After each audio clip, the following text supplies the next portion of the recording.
Alright, so 1 minute video that I uploaded has to be explained, meaning that me trying to help Minecraft is gonna be delayed. But at the same time, I feel like maybe Minecraft will not deserve any attention. I mean, the only thing I encountered is the fact that I might be able to do programming language with Minecraft, and that I don't actually care. I'm I'm not in a sitting desk setup. Every now and then I just have to go back to my tablet and lay down on a bed.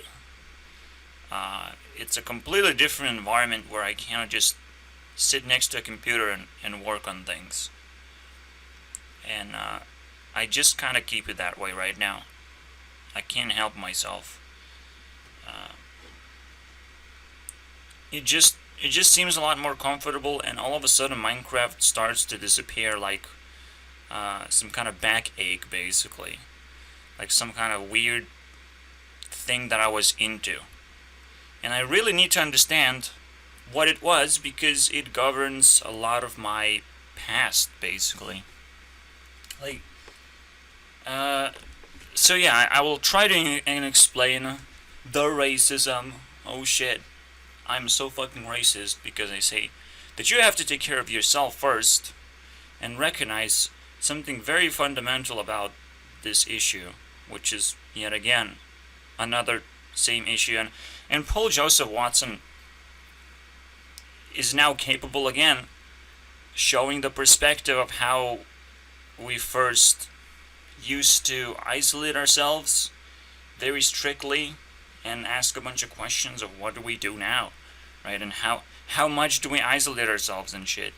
And now that we we see someone die, and by the way, a person, George Floyd, he died technically for overdose. He got a heart attack. He didn't just, lost his breath. If you can speak, you can probably still breathe. That's how crazy it is, right? Oh my god. So the I can't breathe means is more like stress related response, right? And poor people are known for using drugs. Congratulations. That's why probably you're poor. Sure, rich people also can be known for using drugs because they can afford it. And that's kind of like a weird thing to explore almost. But if you're using drugs, it's kind of almost impossible to survive very long in life. Almost impossible because you're pain killing yourself. You're not trying to fight back. I saw pain.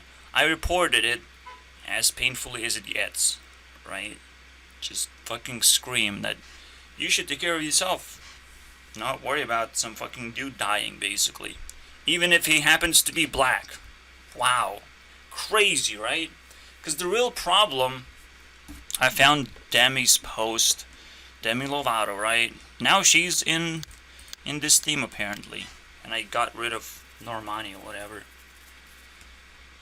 Related to Camilla, whatever. Just go away. Demi kind of have been on the bench for a long time, and now she has a chance to shine after she posted a systematic racism definition, which is like finally someone fucking posts something explanatory and not just words. And obviously she can't take any credit for it, which is now even better, because just seeing people post words, it's just painful. It's so stupid. I don't want to see words. I don't want to go back to fucking Twitter world where I have never subscribed to Twitter. I have never used it because it's just fucking words. You could say that I'm just doing words, but I'm using my voice. Okay? It's different because I take all the credit for what I say. So basically, yeah, Stefan Molyneux gave me the insight about basically the stats of what actually happened, because you really need to know what actually happened before you just jump over and like support some kind of idea. Because now the way that a second wave of bullshit has happened after Corona, now we can start and see a pattern. And I think, as always, the government is responsible for this somehow. Somehow it's all just planned, and we're being fed this crazy thing. Now, as we were fighting against medical department, we're now fighting against police. It's literally the opposite. And even though it might seem kind of weird, right? Like how a random event could spark anything. Well, maybe government is now on the edge of like forcing that spark to happen over and over again. And because the time has changed. Maybe we went from 3 to 4. And a 4 represents government. Government has been for a long time active in our timeline. And we lived through quite a lot of things, including population explosion, which is technically still happening. Right? We still see this curve, uphill battle of just pumping more and more people into the world, as if that's still necessary. So like, I don't see a slowdown. That's kind of crazy. But we don't know where those people actually are born, so we can't actually judge. We should pretend that it is a slowdown for a lot of countries, and a lot of countries don't slow down because they don't feel that much pressure to do that, or whatever. It's really hard to tell. But that's this whole entire season of years or decades, probably starting from 2-3, if these are decades, by the way. They might not be. But just like with 9/11, it started a decade basically, and it probably even had a very, very good narrative of what was going on. Obviously, if you don't believe 9/11 was staged in any way, you might just want to leave. It's pretty obvious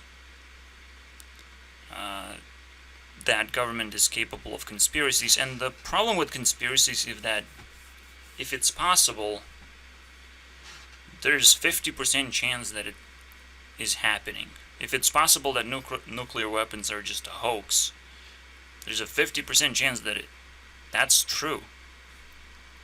Because the way that you spend effort in order to claim power, you have to create a lie which hides the truth. So you have to spend 50% of effort on a lie, and then 50% of actually building what is actually true. So building 50, that's what government does in order to claim maximum amount of power, is constantly lie about things. But with the internet, that becomes more and more difficult. I mean, internet is, or rather government is the counterproduct of the internet. Technically government came first, but it's gonna go away like a little ant after not being able to defeat internet in the end. And this is why I put government endgame, because I know what's gonna happen. Just government can't deal with something like Bitcoin. It cannot deal with we voting for whatever the fuck we want, we electing any kind of president for ourselves, personally. So the government can't even interfere in our lives anymore, because they're not important anymore. At the same time, police and medicine can also be replaced just by you surveilling yourself and robots, and then you researching what is healthy and what is not healthy, and how to try to keep up, and how to, when you're not healthy, you just rest and wait until you are healthy. Just like, kind of with gambling, if you dip below the desired sum of money, because your sum of money is supposed to kind of fluctuate naturally in gambling. And at some point you can say stop and get out, basically. Sometimes it's not going to be that easy, right? But this is kind of the idea, that your health could also fluctuate the same way, and you just have to wait it out until you're good again, and you can say stop. Okay, I'll keep going now. That's it. When you're low in health, you're kind of a poor person, so you can still do things without really worrying, and all you have to do is just learn how to wait. And there's a reason why I said poor, because this is like the iceberg that we're gonna dive into in this video. Rich versus poor. Oh wow. Is this talk about 1% again? Not really. It's more like a 50-50 split. Or it's supposed to be that way. Because there might be like super rich people who can create other rich people out of nowhere, and they're just not doing it, so they're just hoarding a bunch of wealth and not wasting it anymore. But if they're not using their wealth, then it's kind of pointless, really. The most richest people might just not be influencing the world at all. They just have money. But who knows, right? It's just, the problem is that it doesn't matter. What matters is, how do we draw a line in the middle and then start comparing who is poor and who is rich? That is much more important in order to begin this diving into this concept in general. So, what kind of systematic racism that I got from Demi as a definition? What did it explain? And it probably explained very quickly that Americans are rich and that they have black people who happen to be poor. And because Americans want to just kind of maintain richness, and one of those things, one of those hidden tropes of America is that they know how to borrow a bunch of money right now. They probably have the biggest debt ever. I mean, I can look it up, but it's pretty big, right? And Americans should be known for their water behavior, water-ish. And at the same time, they're just kind of popular right now. They rule the internet, they rule the news, they rule the fucking trends. It's ridiculous. It's a little bit too much. How did UK got upset about the same person's death all of a sudden, right? And go to the same riots. Crazy. But that's how crazy it is, really. Americans really, really inject their stupid trends into the rest of the world until we realize that the entire country doesn't really matter that much, just like Russia doesn't matter that much. Or China doesn't matter that much. Same goes for Europe. Somehow we don't matter. But right now, it's so painful to just see one country succeed and take away all the fame. Until once that starts reversing, however, once we actually learn how to reverse the process and we jump on the internet, yet again, it's gonna take a bite of a government who thinks they understand things at all. They will not be able to keep up anymore. Because if you don't actually understand the internet, you will not understand the situation of your country. If your country is very deep into just being a part of this system, a new system, it's really difficult.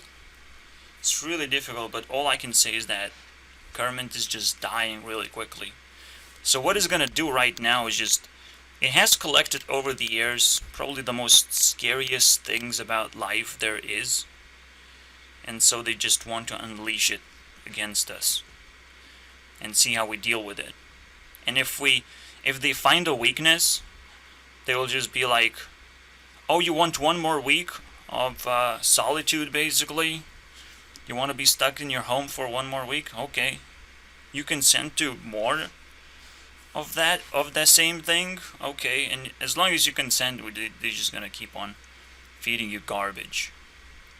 Right. At first, it's kind of cool because it's a new concept to explore a pandemic, right? But what I think, and I will never change my mind, is that every illness is stress related, and it doesn't matter. So it's just like the gambling addiction. Just like I already used the metaphor, gambling versus health, right? If you're addicted to gambling, you will not care about yourself anymore. So if you get stressed out and you don't care about yourself, well, yeah, hospitals can help you because you don't care anymore, right? So forcing someone else to care for you is gonna be helpful. Congratulations. But in most cases, it's not gonna be helpful. It is your responsibility to not stress out your body and to make sure that you stay away from harmful things. But it's up to you to decide what those harmful things are. If you start to believe that everyone is spreading the fucking disease, it's not true. The biggest spread of a disease is internet. And technically the government can probably understand that much.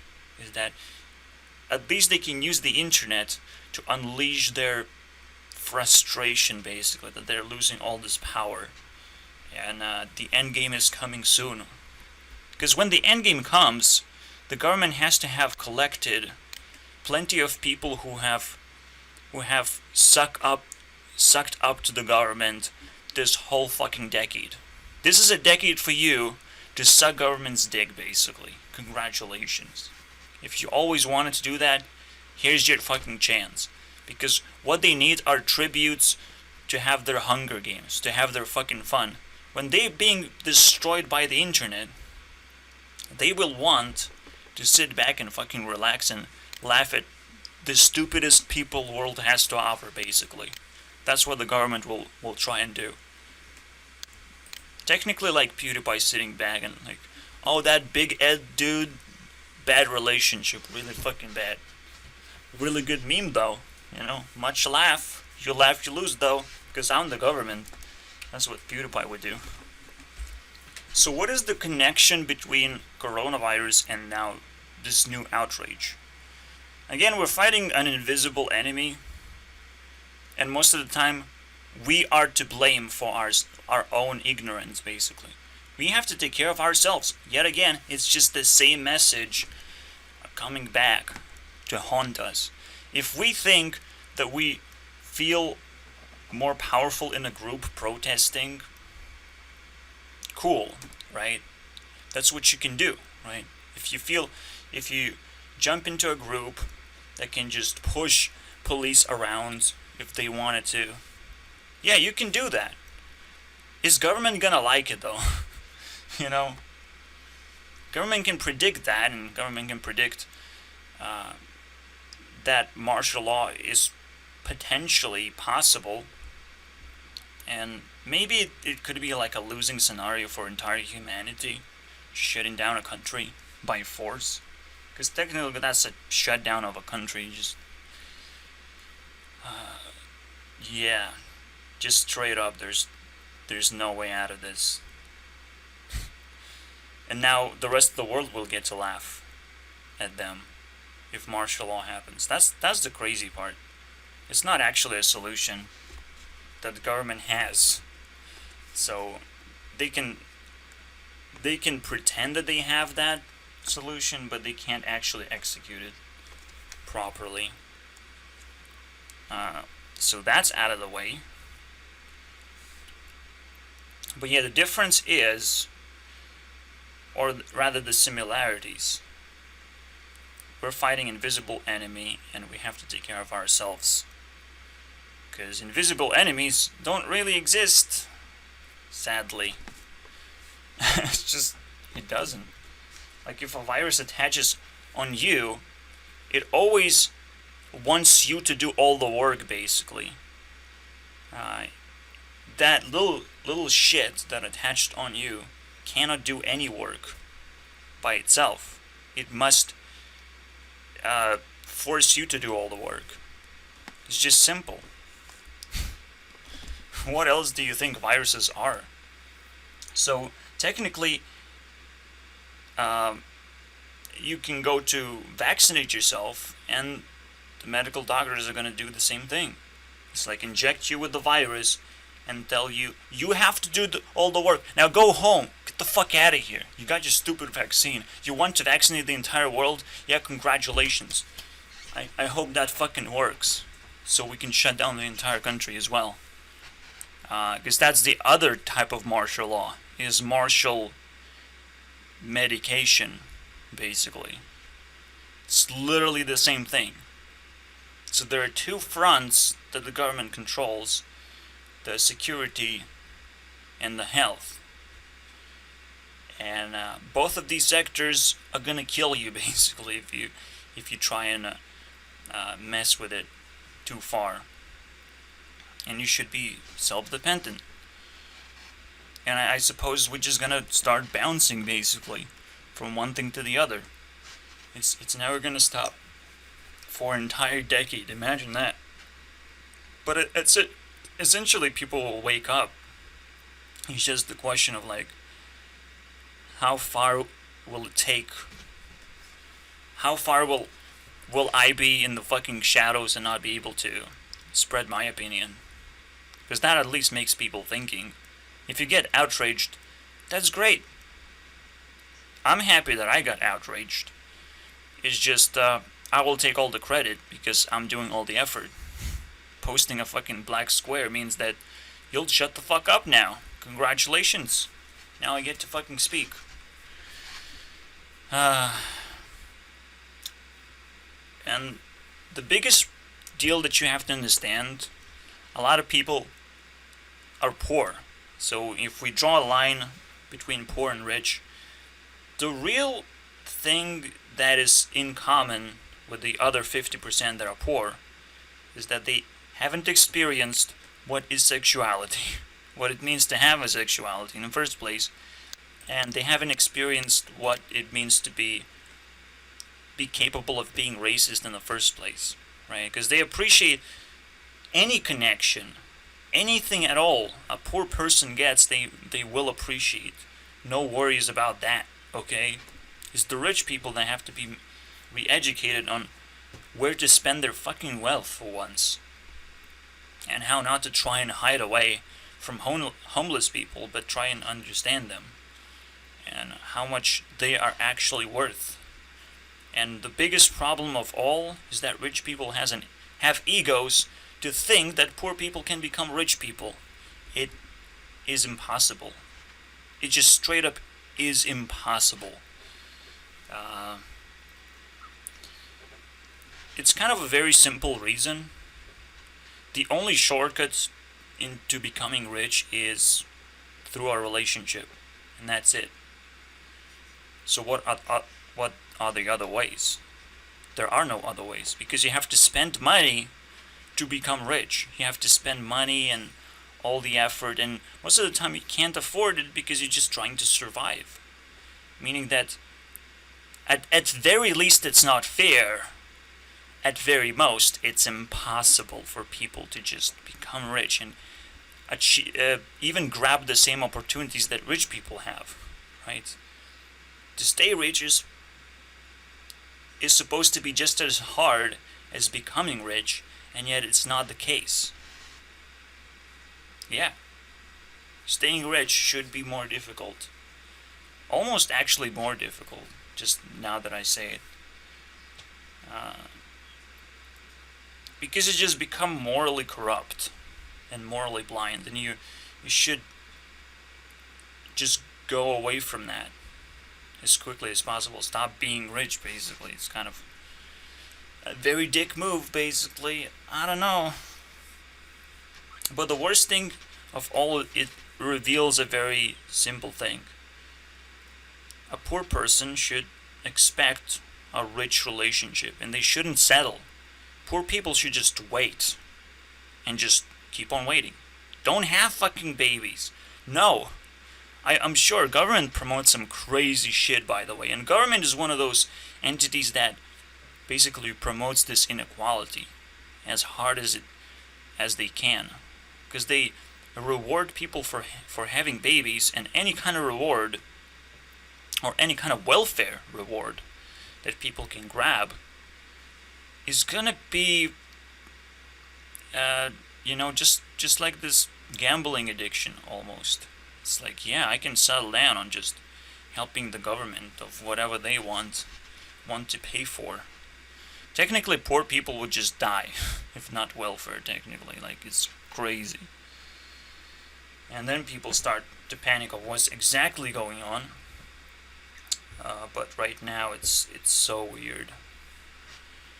Some people can't wait, and they just chase welfare, and the welfare tells them to make babies, have relationships, or just be crippled or something.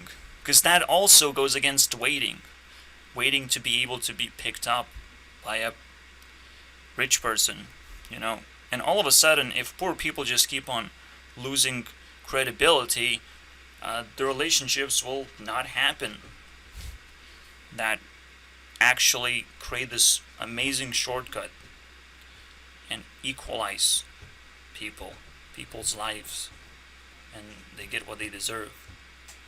I'm still waiting. I just woke up to that idea, which is like, wow. So that's why I made this whole entire list about rich people, okay? And I would love to contact any one of them. Yeah, not to mention that Stefan Molyneux just keeps on kicking ass, basically. Not only he reports on the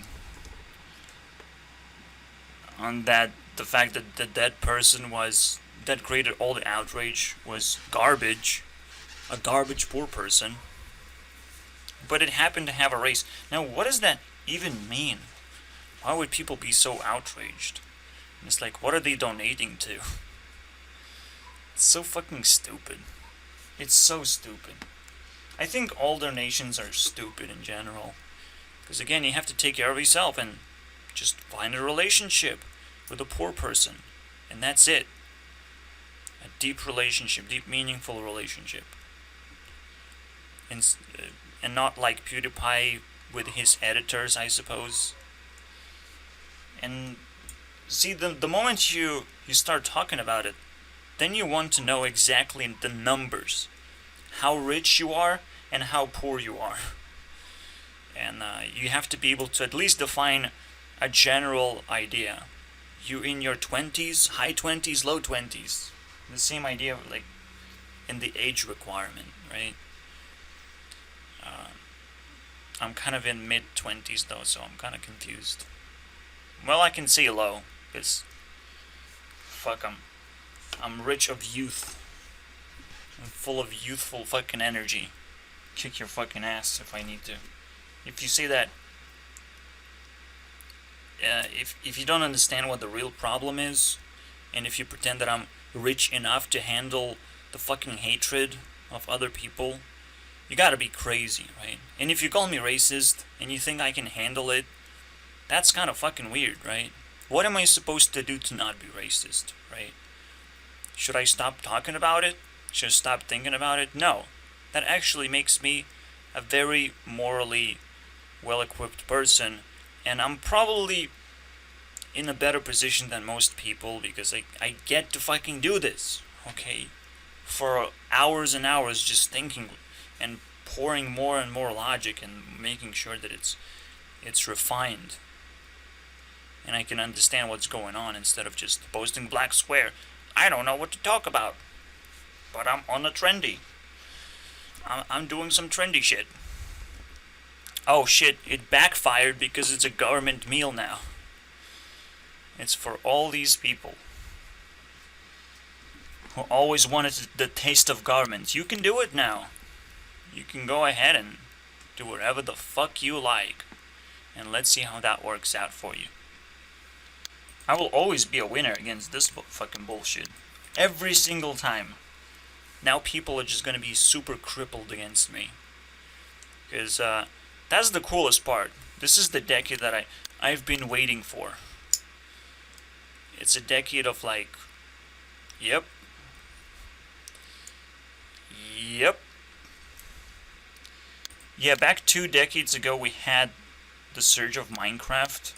And that's kind of, Minecraft never really changed, did it? That's what I think happened. I don't know. I just like looking at those numbers.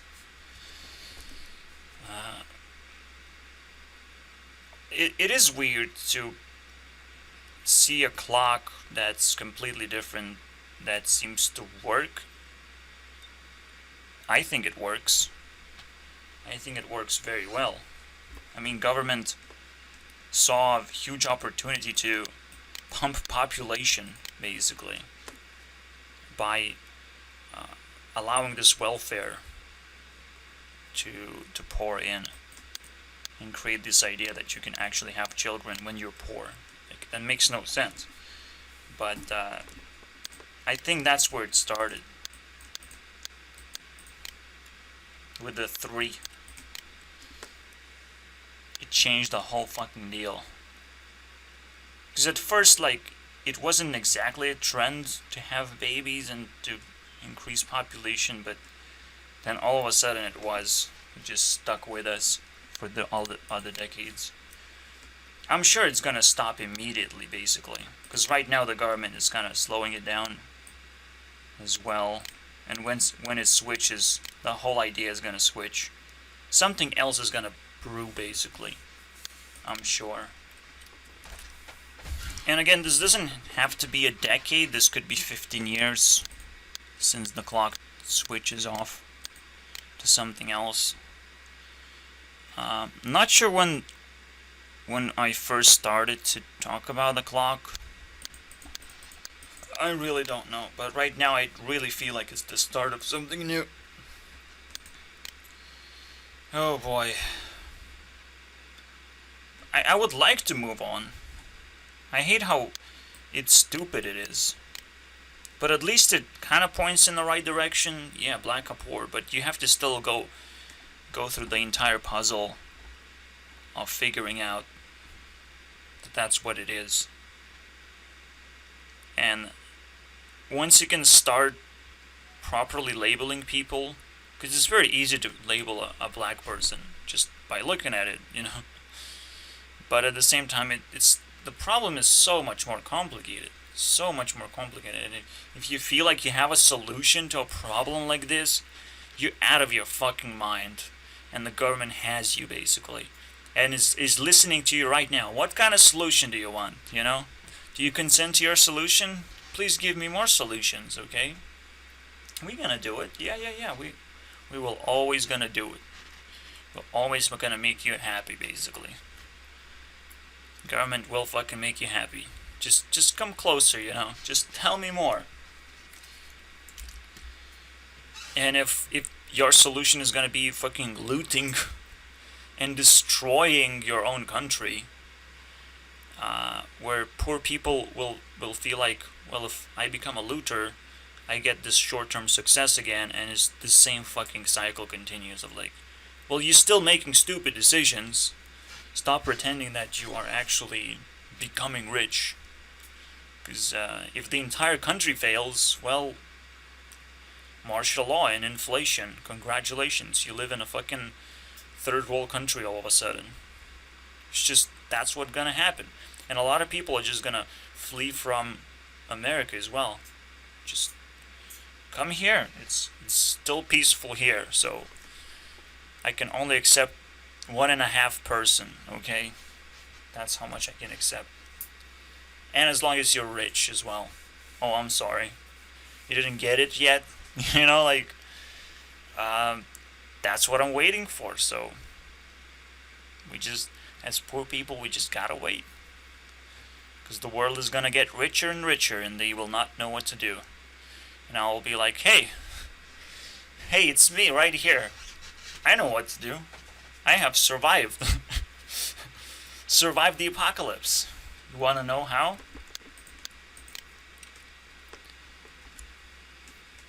ways you can help, basically. That's the most fun thing ever. Nothing works, okay? See, people's idea of a solution, which is rioting, is bullshit. You have to be employed to be able to help things grow, right? You have to be the soil for your society to grow. And if you go out there and riot, you become lava. That's what you become. You just become a fucking destructive force that's trying to create a new soil, basically. You're so disgusted with yourself that you just turn into lava all of a sudden and just burn everything. Okay. My waiting is successful. I can't wait. Your solutions are very amazing. What you have to do as a solution is remove everything here and just say build a business or help build a business. That's it. Whichever tier you belong to. Right? Maybe you're even higher tier. So you can actually fund a business into existence. Who knows? And it doesn't have to be money, it could be ideas. It could just be you talking to people. And that's all you need to do in order to help. Because if you can talk to them and they have to listen to you because you're just spitting out great ideas and you're just waiting on like, okay, you think you're smart, I'm gonna wait. Like if that happens to you gotta wait. You can't just go out there and start working. That's stupid. You have to wait for that special moment of truth. And if you have put yourself in tier 3, it is very painful when you fail. If I would fail, it would be incredibly painful, because most of the time you just kind of decide which tier you are on and what you're gonna do and how you're gonna pretend to be, and whether it's gonna be successful or not is gonna decide your fate. It's kind of interesting. But now I have a history, basically. Now I have a history of becoming tier 4 and what that means. What that means to, in order of like this solution, if there would be a fund a business, build a business, help build a business. What would be the highest tier of that? So, I'm kind of a speaker technically. I react to things, I put together all the information. So technically I would just steal ideas from these guys who generating ideas and just compare. That's what I would do. I would be able to say what is the best thing that you have. When you open up your fucking garage, it's like, okay, let me look at it. Let's see what's the best thing you have in there. And just plug it out and you can close it again. It might change over time, but technically that's what I'm supposed to be able to do. Just jump in like a little rat and just, where's that thing? Okay, that's $50, that's $60. You quickly just figure it out, the values, and then grab it, get it out. Easy. Speed run, basically. Speed run of value. It's crazy. Oh boy. Might as well just go back to playing Skyrim or whatever. Fuck it, it's just so good. I don't understand how people actually have any expectations of me at all when it comes to Minecraft. And it's so stupid, right? I'm a poor person. You haven't paid me. So what expectations do you have? Do you have that I survived? And no. When you pay for stuff, you can have your stupid expectations, right? And if I don't meet those expectations, you just get your money back. It's simple. And you also test whether I'm honest or not about it. Because if I don't give your money back, you can get outraged now. You can fucking ruin my life if you want. But that's the point. Sometimes I don't have to give money back because I'm so poor that it's like, well, it's gone now. I got myself into trouble and just grabbed on the closest money that was laying around. I'm sorry. I obviously will back off and stop trying to make something happen that I can't make happen. Which kind of I did, but I was capable of making this wonderful new engine or helping AdventureCraft. I went using Minecraft. I went all the way to tier 4, and all I had to do is just give up on Minecraft, which I probably might have to do one more time, and it kind of scares me a little bit. The biggest issue right now is the porn industry, because it would technically be here, first place and all that, biggest competitor, but at the same time I don't know the rules. It's just mostly girls, obviously. Like, why should I be caring about some porn star boys? And maybe there is one that I could care about, but I don't want to. It's like, it's probably not you. But there is a guy, okay? There's a guy who shows up over and over again. It's like, now you're fucking pissing me off. You're playing a rich boy who gets to do this shit. But at the same time, it's just so fucking stupid.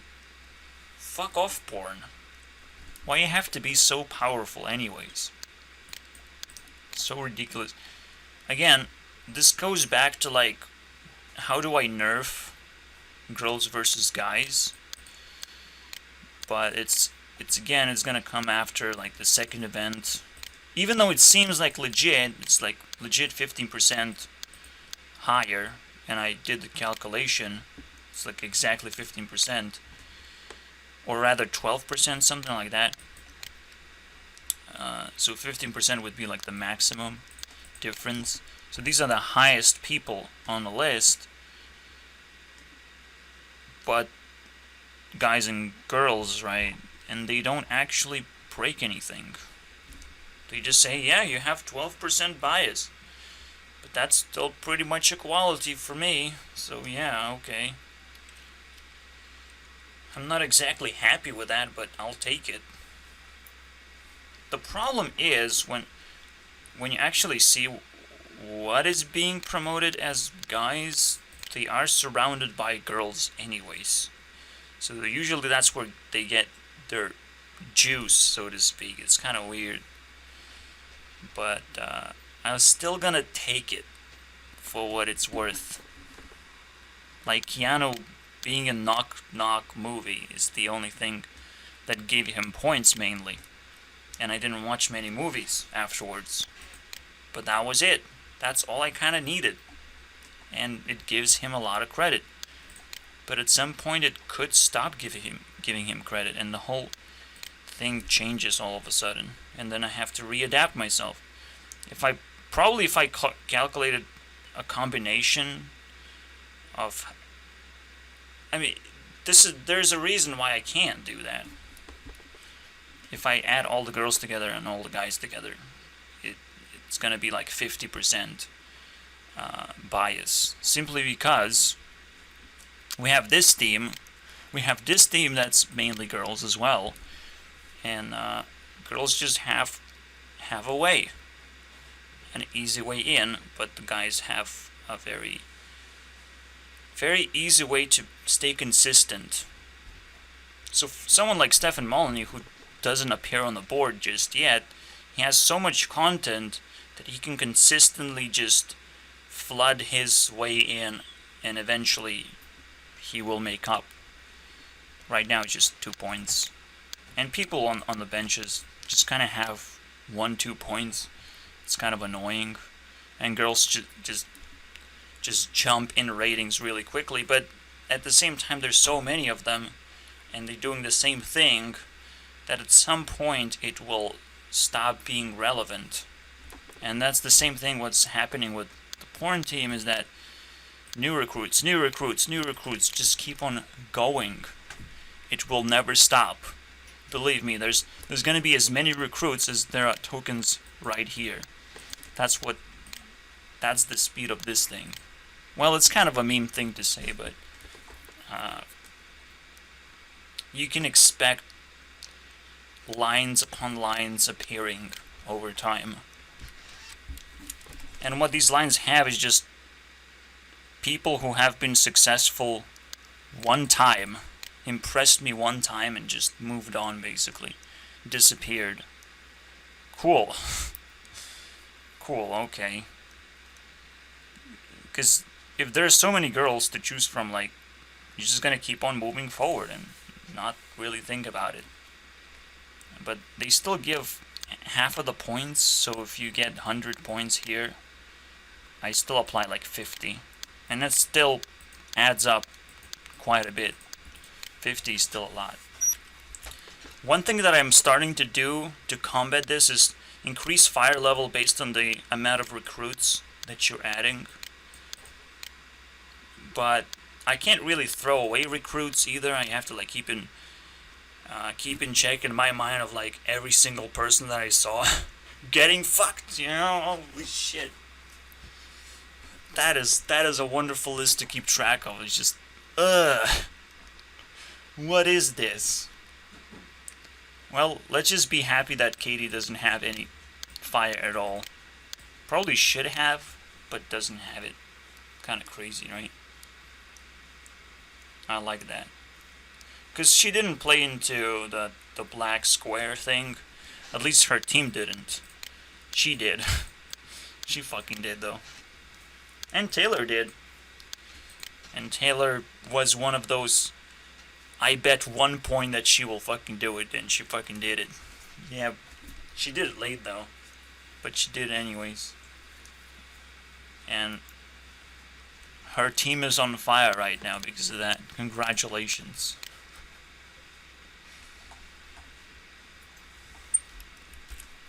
Yeah, I guess the biggest problem with this theme is that it doesn't still have a secret weapon. But almost it does. But I just can't put a guy being in a porn industry. And apparently it's like connected to YouTube somehow. It's not. It has to actually connect to YouTube somehow. That's what I want. And maybe even a leader position could be open. This fucking stage is just a girl that I like so much I probably will not get rid of her. So it's decided, but I'm not exactly sure if I just see that's a different completely team. It's a completely different structure here. I can probably automatically nerf them because of that, because they don't have a secret weapon yet. That's a big deal. Because right now, if I calculate it, we're so close to losing. Oh boy, let's double check. Technically, we're not even close at losing, because I'm simply in Minecraft team, but I am feeding them, and if they have anything to show me, to inspire me somehow, that would change things. What I assume is gonna happen is that Minecraft team is gonna turn into Skyrim team. Literally the first time I posted a mod, it got quite a bit of attention and just downloads in general. Mod for Skyrim. So if a creation kit comes out, oh wait, it's supposed to be out and it sucks, okay? So that's probably the biggest problem that just happened, is it sucks.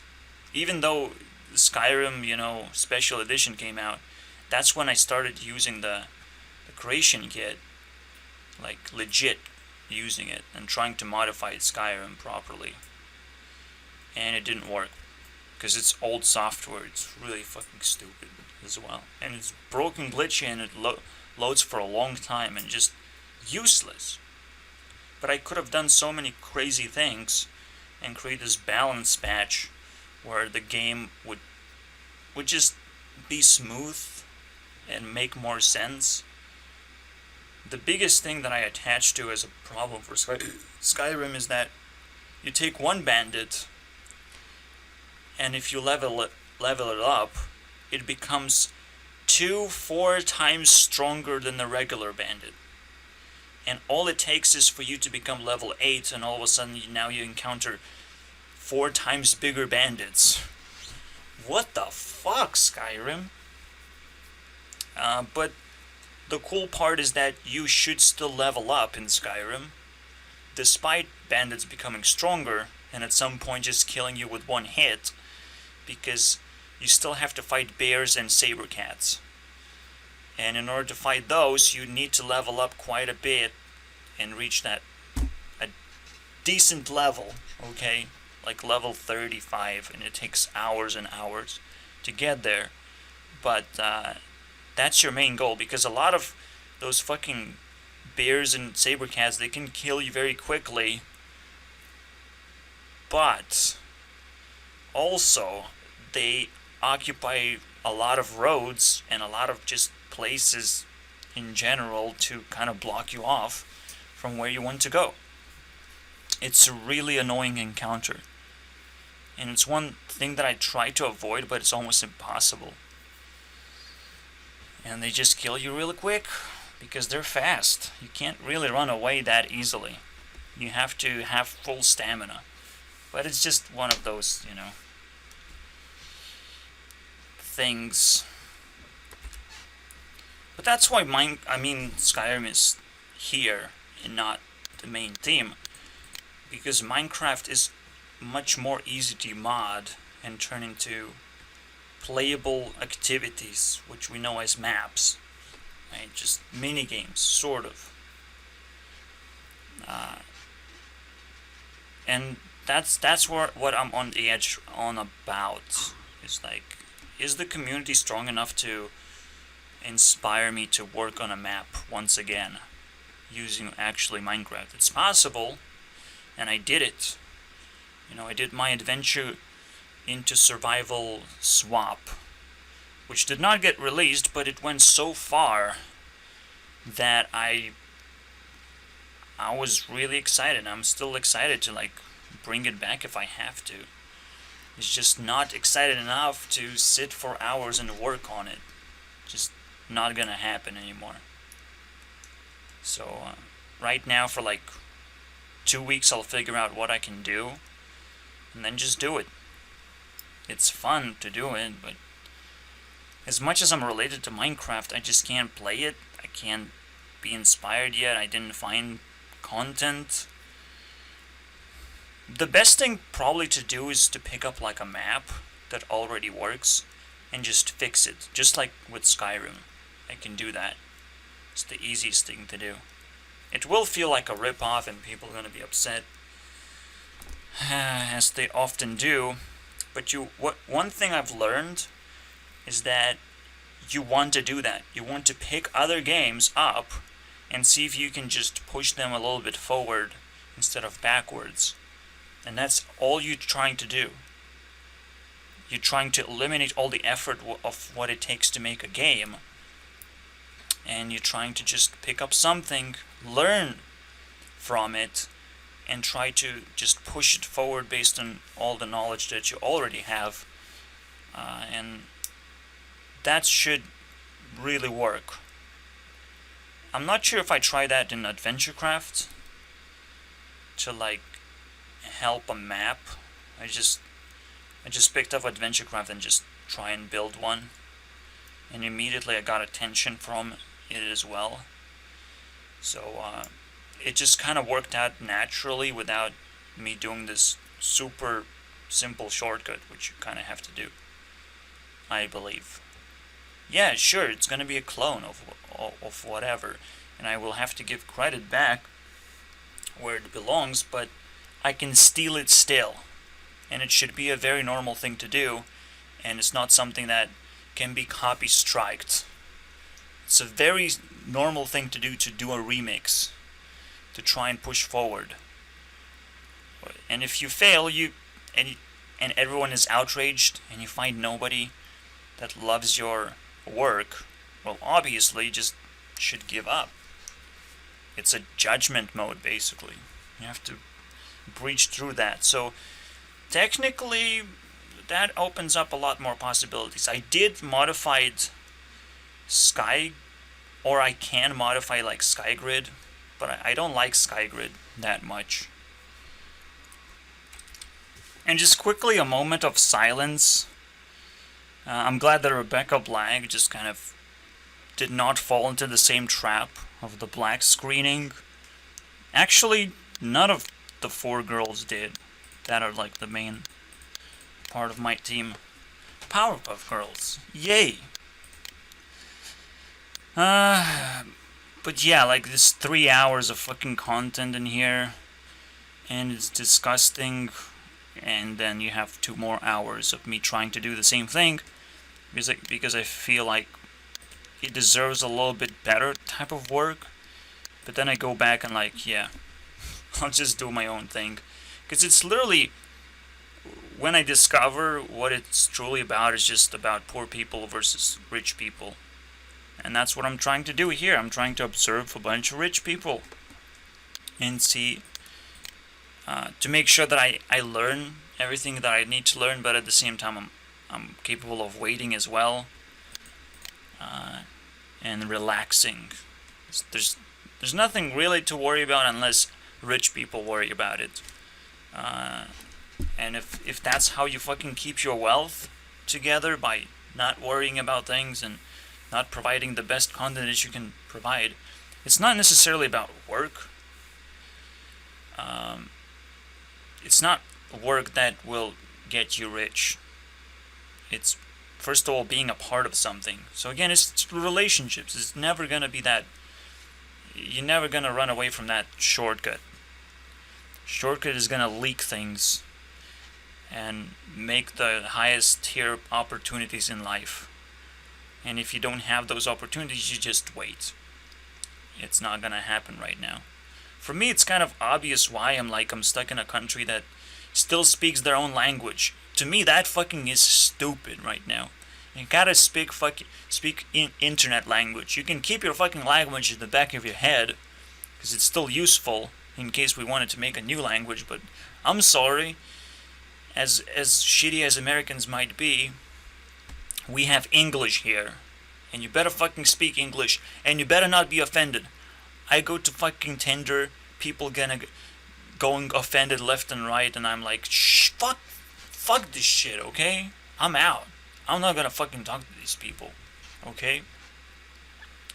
If they can't deal with a simple concept of just speaking internet language and being able to just feel comfortable with it, you can't even look to my direction and pretend that I can actually date someone. I can't. That's how poor I am. I can't have sexuality. I can't have racism. I can't even have those fucking crazy things. Sexism, racism, I can't have them. Because I can't even have a relationship with a person. Cool, right? You can at least say I'm fucking racist because I'm not dating black girl or whatever. Or I don't have it on my list, actually. But that's not racist. I already said it's rich people that I'm observing. It's the people who are popular on YouTube, so it's not black. I'm sorry about that. Black people just can't afford it. At the very least, and at very most, it's just too weird. Too weird. At worst, it's a conspiracy. Oh my god. But no, it's probably they can't afford it, and it's too difficult to actually be a black person and do a very good content. Very difficult. Maybe Swoozy kind of got over the edge to become a rich black person, and all of a sudden now he tapped into this epic resource of what it means to be a rich black person. Because now he can fucking abuse everyone. That's why racism is the stupidest concept, because it makes you fucking blind to what actually is the problem. And that's why I wanted to quickly run away from this topic and not talk about it for 3 hours and not be like triggered. And that's why Stefan Molyneux again kind of deserves more points. Please take it, please. And the meme team deserves to get even cooler than before. I don't know why Onision is better than Stefan Molyneux. I'm just saying, okay? Mars covering Kickstarters is very, very good conclusion as well to a lot of things that I'm talking about.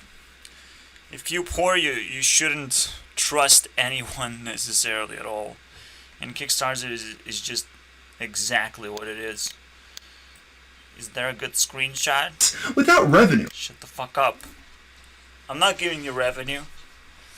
So yeah, the idea is Kickstarter should just be a company that kind of donates a little bit of the profit based on the cool ideas that people come up with, right? And they can donate to those ideas a little bit, but not much, because that's the problem. If the idea is cool, you make a few units and then you immediately sell them, and then you start your production. Cool units, sell them, mini factory, easy. It's really fucking easy to start your own business, okay? And the first funding is important, and it's not going to make you rich, but it's going to give you enough attention so people would want to buy it from stores, from special places. You shouldn't be able to buy things from Kickstarter yet.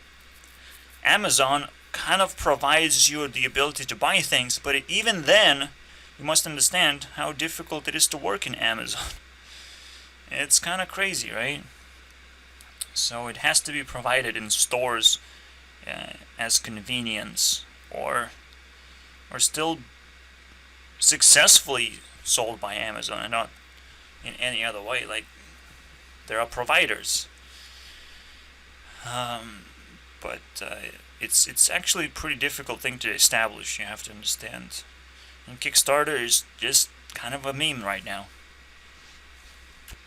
But that's why I'm so excited about the video. Is just it reinforces the idea that you have to wait. Like, all the technology that we have been able to access happened because it's kind of easy enough to make and distribute, and powerful enough where it empowers people, and people really, really want it once it's out. So we should just allow ideas to be generated, and we should just fund as many bright people as we can, and not the bright ideas that can allow people to just put on masks and run away with the money. And that's why Kickstarter just successfully crashed. And it's a good deal, because if it kept on providing stupid ideas that seem cool, but then people run away with it, with the money, it could be a lifelong scam that we just cannot get rid of, because people are so gullible. I'm happy that it failed, right? But I'm also very unhappy because it used to be one of those promising things that could help you just get your fucking life started. You fund your fucking life, and then you work for a certain cause, and then people check back on you on whether you created something or not, and then they will decide to give you more stuff if you did, and help you out a little bit more. Based on the progress now, they can actually judge you properly. And if you progressed, people might be so happy to give you double the amount that they did previously.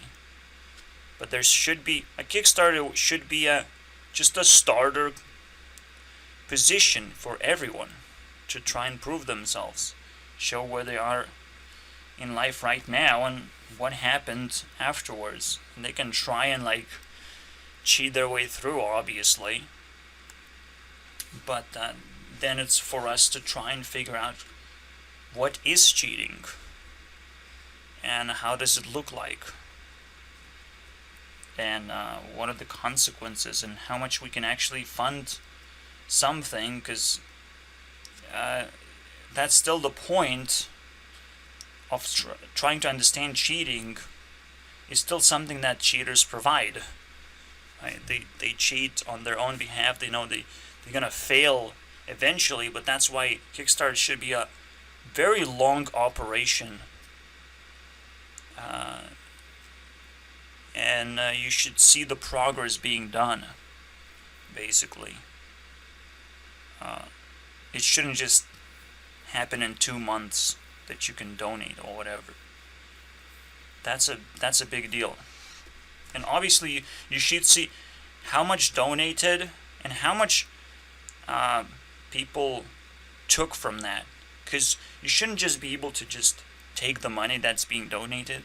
You should be able to take it slowly and invest into your business, where Kickstarter is capable of just refunding people. Kickstarter should be able to manage that part of the business. And again, because it's new and because it's doomed to fail, but at the same time it's doomed to give us something to think about on how to improve this whole system. So that's kind of cool.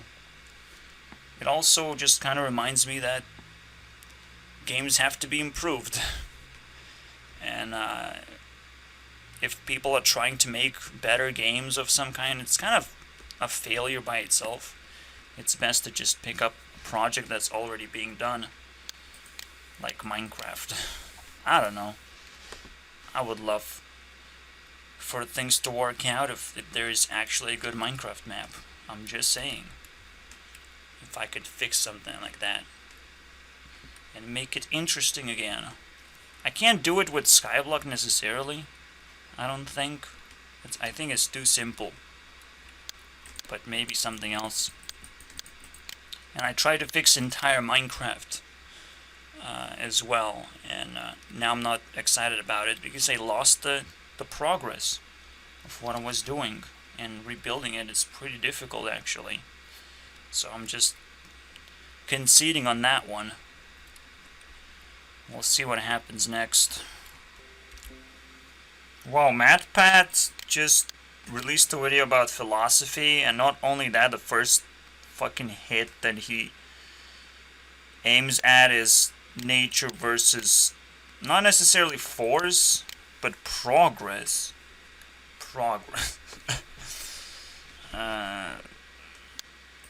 Nature is one of those easy words to pick up. I'm not sure about progress, if that actually fulfills my entire agenda of what this is supposed to be about and why it's actually highlighted. But it's kind of cool. I put him in my team and this got spit out all of a sudden. Progress versus nature philosophy video. Obviously, because of his fucking views and attachment to science, his immediate jump onto like organic foods is just fucking disgusting to me. Most of the stuff, even though we tamper with it, it's still kind of natural. We're not actually forcing things. We're trying to get comfortable with the food that we eat. So we don't want seeds most of the time because we kind of promised nature that we're going to reseed it, and nature fucking agrees with that. It wants or not, we're capable of actually, modifying things based on our needs. Now the question is whether that was natural or whether it's forced, right? Whether we just came up with an idea and we're like enforcing it for no fucking good reason, right? Is the amount of reasoning that requires for a solution of nature to come to place. In fact, this Rick and Morty episode that he's reviewing, where someone doing something old school technically not necessarily have to be natural, or even doesn't even apply to his morals if he doesn't do it just naturally. Because the thing is about nature is that nature is going to force you to do something. It's kind of weird, but if you're not forcing something on nature, the nature itself is going to turn into a force against you. So that's the choice. Are you going to be subjected to all forces around you, and you will learn how to adapt to those forces? Or will you create a force for yourself to become the force and waste too many resources? Well, it's the same debate between rich and poor boys. And technically, a lot of people that we get to observe are forceful to the world. because, well, we still can't observe poor people trying. They don't have the resources to even try to fucking exist and tell their fucking viewpoints. They're gonna be washed away over and over again until it doesn't work anymore. Perhaps it's one of those times when the government endgame is starting, where people will split their views significantly, because on one side there's fucking rabid Hunger Games happening, and who knows how vicious that is, and on the other side, poor people get to speak their fucking voices again, because the technology is so advanced, and we technically just appreciate poor people a lot more to be able to actually, well, solve the problems of government meals. I mean, the biggest thing that's going to happen is the government is going to claw population for themselves. The population that is a little bit too, let's say, sweet, and tries to fucking, yes, I will consent as long as it helps everyone else, you know. If you have no concern about yourself, you're just going to be clawed by the government and separated. It's not going to be a political separation between left and right anymore. It's just going to be you continuing to worship the government even though it is obviously abusing you. Using and abusing. That's the end game. But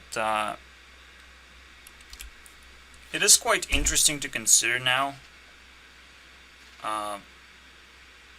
So rich people just happen to become a part of a nightmare, and the coin flips automatically. Because if government is enforcing something and it's endorsing poor people to make stupid decisions and rich people to kind of buy off the government power whenever they feel like, to be able to just keep on maintaining the business as if nothing is happening, as if they are always making right decisions and they cannot fail.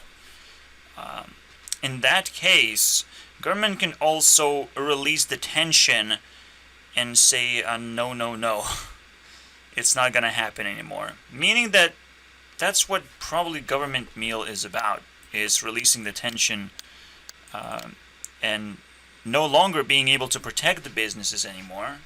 At the same time, no longer providing poor people the bad choices that they could make, and they will have to start making good choices or just go the road of suicide at this point, because there's not a lot of options when you start from being poor. It just you either go do some fucking crimes or you kind of wait, and that's the only good decision, which feels really, really bad, but now you have to figure it out for yourself. Yeah, just because MadPat was like, ew, philosophy is related to some weird things. Okay. Now you're related to weird things. Fuck off, man.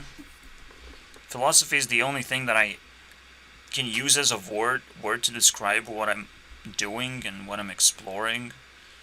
Yeah, I'm kind of interested how reality works, like, and logical decisions work. And philosophy is kind of fucking low tier, actually. It has to still be established.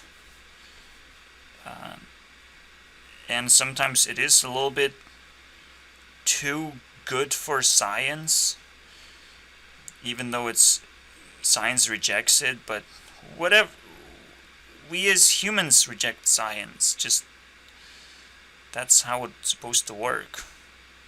We don't reject science simply because it's a part of a government again. But once we realize that it's not a part of our society, which kind of doesn't exist, but we still kind of imagine that it does. We don't have to stop dreaming about it. I already touched about science, so it just feels like now a separate object completely. It's trying to observe things too much, other than actually think, right? Thinking is not based on observations necessarily. You already have observations. You think to be able to organize everything and to kind of get addicted in the action of organizing information. So it doesn't matter. You don't have to force yourself to observe things anymore, right? You might be able to use force when you have an empty life and a boring life, and you really need something, or you really have a big question to uncover. Maybe you can force yourself, but most of the time you're going to default to nature to make your first actual moves in life, even though it will feel like you're not making any moves at all. And that's kind of the question of how do these interact with a human being across the decision lifespan of how are you supposed to treat these two things in your life. That's too big of a question, obviously. I don't want to touch it. I just said that science is significantly on the force side, and it's not exactly a good thing at all. So yeah, for me, philosophy is like an introduction to this basic concept thinking. You pick up a definition and you're like, wait, that's actually pretty deep. The way you don't fully understand the definition itself is a very deep beginning to discover everything around you, or rediscover things, and be a little bit more sensitive and mindful about it, and mindful of all the possibilities as well. So you just entering the world of philosophy, which is not a world of philosophy. It's a much bigger world, but you feel like it's just gonna be philosophy, right? There's nothing deeper than that. But this is where the introduction happens, and it almost tries to trick you as well, because it tries to defend itself from people who are forcing themselves in and trying to just grab knowledge for their own fucking reasons. If you're smart enough, you might be able to go through philosophy, and what is the next stage behind it? What do you fucking encounter after you start defining things and you're like, realize, yeah, that's pretty interesting. I think I've done this process before, and I started mapping things out and just keep on making these videos over and over again where I'm just exploring things, I guess, and organizing, just like here, but I did it already. It should have changed by now, right? This is a big deal because if you want to excite someone, you just show the next step, and that's it. The next big step, the big achievement that you can get to and grab onto. As a programmer, diving into philosophy gave me an idea that this is going to be useful to me, because I want to make games preferably faster and focus on the most important ideas instead of just some bullshit ideas that don't matter, right? Like even building environment doesn't exactly matter to me. I really just want to grab the gameplay, and all of a sudden it does present you with psychological or philosophical problems of what the gameplay is supposed to be about. But instead of being able to tackle the problem of just making a game, it itself became a problem, because if I wanted to make a game simpler, I just needed to make a better language for it as well. And essentially I just dropped the entire project, because I don't think I can make good language for anything that I'm doing. Or at least I still yet don't understand what it is. After you discover definitions, you also discover language and trying to make things as simple as possible. So I think the next step along the line somewhere, it doesn't have to be the very next step, but is trying to decode language itself. I think that the step in between is understanding of personalities. That every single thing in the universe has its own intention and its own place. That everything works together. And nothing is, let's say, left out as a random thing out there. Nothing is random. And this is something that really is difficult to give up for a lot of people. Or give into the perception that nothing is random anymore. That everything is meaningful. And that you have to understand that meaning, basically. You're technically employed now. So after philosophy is this little children's game of words and what do they mean, trying to deconstruct more and more complicated things. Now you're left with being employed to understand the intention of every word and how they play out in reality and how well it's connected with every other word. And it doesn't have to just come down to words, but that's what makes things simple, right? The same way I just come down to tokens to be able to bring out my points, to be able to expand them quickly, and then not just do that. See, philosophy is about expanding the token, but it's also making sure that the token is talked about in the real sense, in the real intention of today's world, of your experiences. It becomes quite personal, basically. And so the next step gets even more personal. The moment your personality starts dividing itself in order to try and squeeze language, basically, every experience turns into a personality. So I picked up these fucking celebrities to be able to simulate different personalities, and it worked quite well as a third tier, right? So that means the fourth tier is something similar, but similar to what I'm doing right now, which is like kind of, I let go my personality game. It's again quite different from what tier 2 has to offer, so now I can actually lay it down. Philosophy. One word. Expansion. So it starts with tier 1, tier 2 being intention.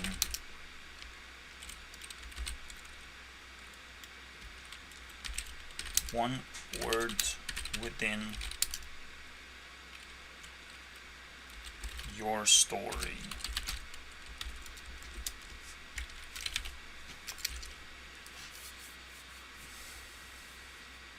It could be worlds, but it's still gonna be your world. You're still gonna only be able to observe the intention within your perspective, and other people can help you with that, but it's still gonna be the same thing.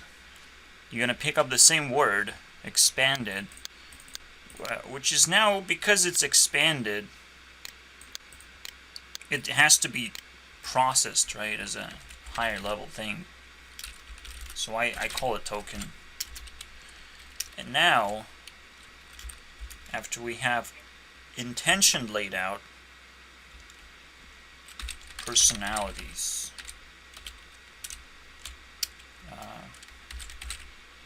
Intentions working together, I suppose. That's what it is. So the fourth step is quite not yet explored, as I've said, but it should be here. It should be the final step as well. And I probably can call it like this, the war zone. Entire map of everything. Ever. You just kind of zoom out to the maximum of your capacity, and you can see everything. That's it. Everything that matters to you. Or rather, the war zone. It's almost like there's a war zone effect where only where a lot of things happening and there's a lot of drama, that is the only thing that is lit, basically. The only thing that is active. And you should pay a lot of attention on that thing or a platform or a zone, whatever you want to call it. It's a mappable, real, and huge environment where anyone can just dump their opinions or intentions or any personalities developed, whatever they want to fucking do. Here it is. But this is a compilation of all those things, and it's tier 4. So yeah, looking forwards for MatPat to actually enter first tier. You know, you just, oh, what's that? That's nature? Oh, okay, bye. I like science, by the way. Okay. We'll see about that. Once you return to Minecraft, fucking team, maybe they will not be happy anymore. I don't know, I'll just take 420 points untouched. Pretty sad. There's potentially more to it, which kind of scares me, because I heard about mapping things in a completely different way. Maybe for profit or something. Maybe tradability mapping. I know I can comfortably just put map in the tier 4 because like it's the highest weapon, highest level of a weapon. You can't fucking go any higher than that. Just map the shit. But there are many ways to map things. Many layers of, you know, exploration that you can achieve, which is kind of obvious at this point. And it's not necessarily like set in stone what this exactly means, but that's the cool part.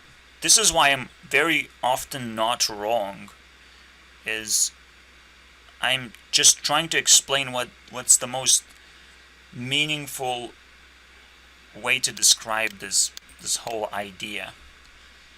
But the idea itself is quite expansive, but it's still gonna do the same thing. So I'm not sure if there's anything else to look for. Obviously, there could be more doors that's called different names other than philosophy, right? I'm just saying. That's kind of what makes things a lot more complicated. Also, almost like a zero realm that shuffles words around, so we kind of forget about everything. And we have to just try and try again, over and over again. Play the same fucking game of life. Congratulations. That's the only scary thing, I suppose. But, because I tried, I fucking did it. Here you go. Mapped out. Again, that's kind of interesting. Oh shit, apparently Jake Paul is going to jail, potentially, for 6 months. Who cares? He's not on the list. Good riddance, actually. Anyone who's not on the list can get drama nuked or go to jail. I don't care. It actually just works out very well, actually. But, What triggered me is when Keemstar kind of dived into Logan Paul, and that he's kind of like in the opposite side, and it's like, it gets a little bit creepy, right? Like it almost describes this whole scenario. But the worst thing is the Black Lives Matter again. I just can't watch the news without this popping up over again. And I thought about it again, and I feel like, well, the biggest issue is that people are not thinking about themselves properly and just embracing themselves to the point where they don't have to like suck up to other people and pretend over and over again, to the point where you become Jake Paul. Essentially, you become a person who just, I'm gonna give you giveaways, but obviously I have to do a brand deal and I have to fucking earn money, more money than I give away and all that stuff, you know. I still have to be rich, basically, rich boy, without much effort even. Because then, that's the question, right? Like, what Jake Paul actually is doing. He's just representing something. So the question is, what is he representing? What kind of ideas is he fucking putting forward? Obviously, nothing, okay? He's just fucking trash. And Logan Paul probably is also trash. He's just trying a little bit harder. But he, on his own, would be complete garbage without his podcast right now. And vlogs. And all his friends in vlogs. And all the action that just kind of gets randomly generated. Yeah, reminds me of Hearthstone again. Because I played a lot of it recently, and it set itself on fire even further. It's almost like 21 points of fire. Completely negating any progress that it gets in return. Completely. It's going backwards now. It's so on fire. I'm so angry about the game. Why do I play it? There's something in it to learn, and I have keep bashing the same game over and over again until I'll figure it out eventually. Hopefully. I mean, it has so much to offer, and it's so weirdly addicting. Because I guess it's easy to play. That's what it comes down to. It's just easy to play, easy to get a grip on the game. Because all you're doing is just playing cards and as efficiently as possible. And you basically learn some basic things that you have to keep in mind. And the game kind of plays itself. But if you're smart, you actually keep track of quite a lot more information than just the basics of how to play a good deck base. Just no, for me it's a long journey. Even just picking up a deck, I want to explore like every kind of variation, all kinds of effects of the cards, all kinds of combinations. Like there's a lot. So I have been playing this one deck, Spell Druid, trying to build as best as I can. And I still couldn't do it. I still got just utterly frustrated how just I bump into the same problems over and over again. It's just not cool. When it's obvious, when it's this infinite generator of secrets get nerfed, like, yeah, I'm gonna be happy. But it's a little bit too obvious.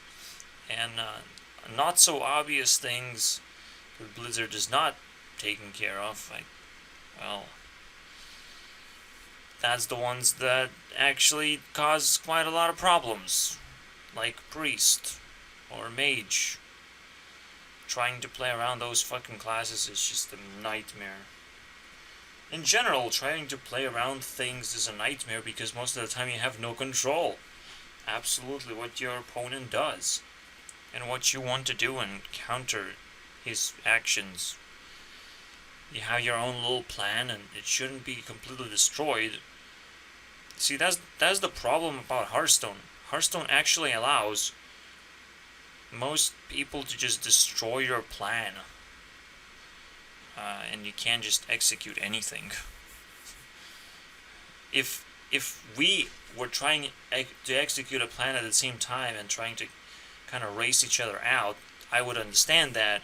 But when you just kind of destroy my plan and then execute your own eventually, it's like a, it's not even a control deck, it's like a lazy deck. It's like you're waiting for me to fail miserably and shutting me down over and over again. If it's possible to shut someone down, to just keep on bursting Borklers and broken spells or whatever, if you can keep on doing that, the game is technically broken. You can't do anything. Even when Elder Scrolls Legends came out, those control decks felt quite weak. It felt like I could still push through my whatever I was trying to do. And basically a control playstyle is not supposed to happen in card games like this in the first place. You should be, and not even aggro should be able. I'm playing a special type of way where you can beat both of these angles because you have to play a fucking card game, right? Where you technically don't run out of value, but the value is built on the board, and you controlling the board, and you sticking minions on the board, and not just like waiting until your opponent plays a bunch of shit so you can remove it when it's too late. It's supposed to be too late by then, right? It's crazy.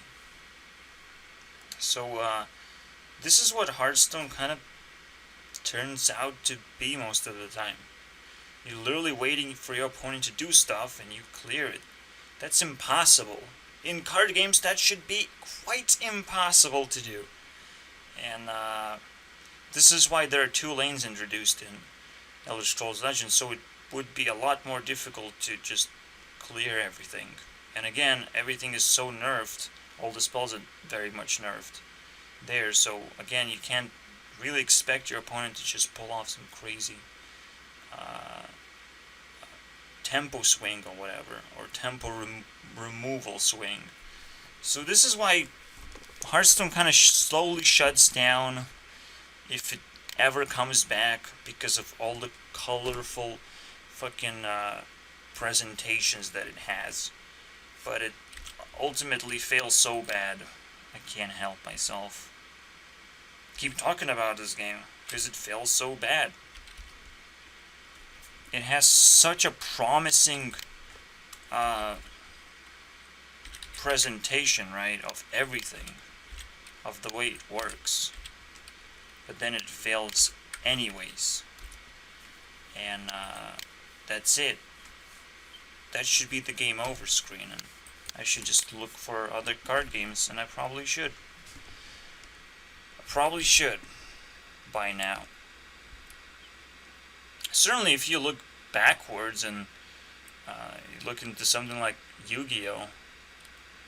Yu-Gi-Oh! Is not that much better, or not better at all, simply because it's just almost like an oversimplified version. But even Yu-Gi-Oh! Is a little bit more straightforward, of like, you can execute multiple plans in the same game. In Hearthstone, the same thing can happen, except your opponent could have a totally controlled deck where it just executes the plan at the very end. It's kind of weird. Again, you would expect in a card game for tempo to actually matter quite a bit. And I don't see people playing tempo. People just want to finish games or shut down people who are trying to finish games fast. So it's like this whole stupid dynamic where real decks, really interesting decks, are not being explored, and almost, well, they don't exist.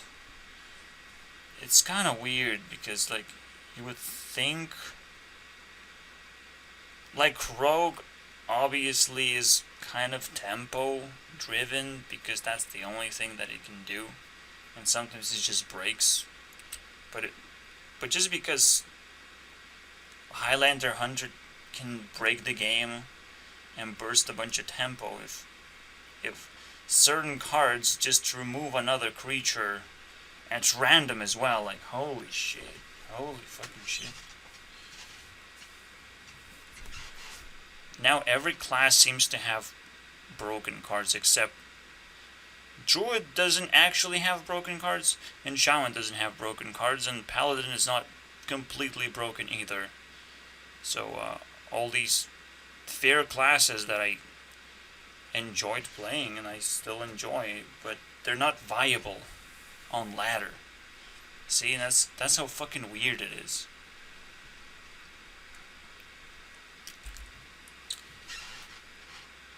I mean, in general, you have two better games already. Elder Scrolls Legends and then Runeterra. If Elder Scrolls Legends was still updated properly, and at least tried a little harder to look appealing and all that shit, to give people entertainment, like actually, it's such a promising game, like you can't just throw it away all of a sudden. It's so crazy to me. For me, it's just a throwaway. And I'm just gonna attach to the story now that it's not being developed. Even if they change their minds all of a sudden. Like, it's kinda weird. I'm just kinda like, what's gonna happen if I run this? I don't know. It's so weird. I can't. I also just hate everything. Because now every single time you jump onto a fucking card game, it still has to be updated over and over again. It just never stops updating itself. Cool, can I update my... Obviously I can't, because it's a multiplayer game. It's just what you have to get used to now. I would rather get used to playing a card game, or just seeing video games in general evolve into for you to be able to play on other computers in general, just from a fucking tablet or whatever, so it doesn't fucking lag and you don't have to update constantly. For fuck's sake, this is now a natural snapping position for gaming to take place. Just to snap quickly into completely outsourced gaming, basically. Outsourced.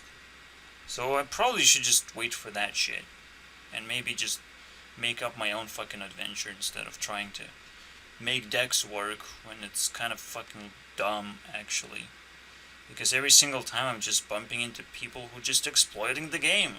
It's like, now that's it. It's just, we're gonna loot the game just like the rest of the fucking world. Just because we figure it out, right? We figure out how to break the law without getting caught. Well, there is no such thing in nature of, like, not getting caught, okay? Not only are you gonna get caught, you're gonna pay for everything now. Everything is just gonna be wind back up, and you're gonna be tortured for a very long time, for as long as you have been fucking destroying society. Just for the sake of, like, I can do it. Well, what if that, little superpower fades out and you get locked up, and that's it. It's game over. So, yeah, it's just, fuck. Hearthstone is burning down. As much as I'm trying to enjoy it, and as much as I'm spending so many hours into the game, it's crazy. I probably should just change the game rather. But I'm so fascinated. I want to, like, squeeze every single time I'm, like, in this position of, like, total confusion. How is this possible? So I was, like, playing Hearthstone, and I was constantly asking myself, how is this possible? Wow, this is unbelievably garbage. Sometimes the game works out, and, like, those are the memorable moments, really, when you actually invested your attention and you really cared what was happening, and you were somewhat in control because you knew you were in control. You knew you were making right decisions and all that shit. And only broken things can break you, basically. It's unbelievable. The biggest thing that's super unbelievable to me is, yeah, Mage is now totally broken. It can clear the board many, many times. And a lot of classes can clear the board quite a few times. Except Druid. Druid can't do shit, basically. It has to do some fucking super magic. Or just play tokens. It's kind of stuck in that mode. But I found a little bit of magic that you can pull off. It's not that bad. But it's not actually game breaking at all. It's just cute. Cute. It has the biggest charge minion after all, for 5 mana. That's cool. But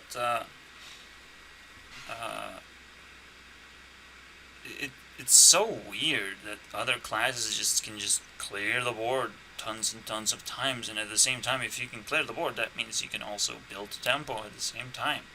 It doesn't matter.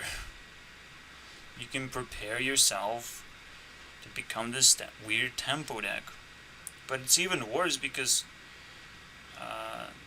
Mage... No, the worst thing is definitely Priest.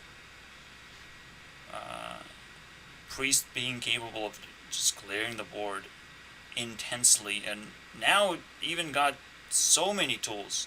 So many crazy tools. I almost forgot what it means to play against Resurrect Priest, which is not the version of Priest that we normally play. We play against Galakron Priest, which is actually garbage. Resurrect Priest is so crazy, I can't even understand how it just didn't blow my mind how broken it is. But it's a lot worse than I thought.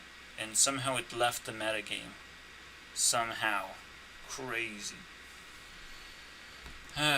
Just that one minion that destroys a card at random as its death rattle. But there's one more that copies a minion and puts it in its death rattle. And when the creature dies, then it summons a copy of the creature. Like, Faceless was a cute little card. You don't need to print a legendary Faceless all of a sudden to just get the same effect, even better, and for 3 mana. Just, no. It's so pathetic. At some point, I just can't understand anything anymore. Like, why? Why does Blizzard think it's okay to just print badass legendaries? Well, they're just stuck on selling legendaries now. Because that's the only thing that matters to sell right now. It's just crazy. Is it really about the money every single time, in every single second of everyone's lives is just about money all the time? Really? Really? At some point, money becomes worthless, and it's about helping each other, right? To give resources so we all survive and understand what trust is, and what is the actual value of resources, and what is the actual value of your fucking work. But again, it's a weird world that we live in, that money is the only language that we can sort of understand. So it's too deep for me to understand, obviously. I'm trying to understand everything now because I'm so frustrated. So frustrated. I'm too deep into this. I don't mind Blizzard making random cards. It's actually pretty fun. Some cards are actually surprisingly well designed, but you really have to make sure things are balanced. And any single time something unfun happens, you have to really consider nerfing that, even if it's like a crazy combo, because now Hearthstone is just apparently full of crazy combos and nothing else, and amplified with randomness, because it does matter what you draw. You know, if you draw that card that counters your opponent's strategy or not, it's just some weird shit at some point. Because you yourself don't have a strategy if you're just trying to counter your opponent. That's just dumb. And every single time something significant happens that destroys my board, like, that's not fair. I cannot be prepared for this, because it's a direct counter against my thing of what I'm trying to do. So it's almost like I don't feel welcome anymore. It's crazy. Or sometimes, if there is a strategy that they're trying to pull off, which usually there isn't, again. If there is, then there's a bunch of bullshit It's just weird. Just weird. There's no appreciation for anything on neither side. Neither players nor developers appreciate the fucking game. Except me. I guess I'm lost in between, and I found something pretty for a moment there. No, but it's cool. Some randomness is really cool once you learn how to control it, because it's really difficult to do that. And that's what makes it cool, is the whole complexity of certain cards that happen to be good at some point. It is not always not obvious. I don't know, man. It's just a long process. It took me so long. Yeah, like, the biggest bullshit moment is like, let's say you have 2 8/8s on the board, and your opponent has nothing, but he has Zephyrus, and he can just remove 2 8/8s from the board. Just trying to summon 2 8/8s is pretty big achievement. Why does Blizzard think it's a good idea to be able to remove those big monsters? Just like that. Just one removal, 4 mana. You can remove those. And anyone can use it if they have Zephyrus, and now actually it's a very good idea to have Zephyrus. Because most of the time it might just give you a win condition if you need one, essentially. And the only thing you have to do is just draw your cards a little faster, and essentially you will draw Zephyrus, right? So no decks can actually have a decent strategy anymore, unless they're aggressive and they don't need support cards, basically, is what Zephyrus is a universal support card. Fucking weird to even say that. I mean, everything Hearthstone is doing is very lazy, and I already uncovered the best way to fix this is to just fix every legendary first of all, and understand why card design is so lazy. It's like, if you're trying to execute something, if you're trying to summon a legendary, it shouldn't be that fucking easy of just spending mana. It should be setting things up, and it is on itself a little combo, something that you have to do, like backstab someone, and then the legendary shows up and backstabs the other thing, and then returns to your hand. Or just like I've said with Van Cleef, you play 5 cards in one turn, he shows up as a 10/10 and fucking smashes into something, maybe even your opponent's face, if it feels like it's deserved, basically. But probably not, because it's such a controlled thing, you don't want to just create a OTK combo.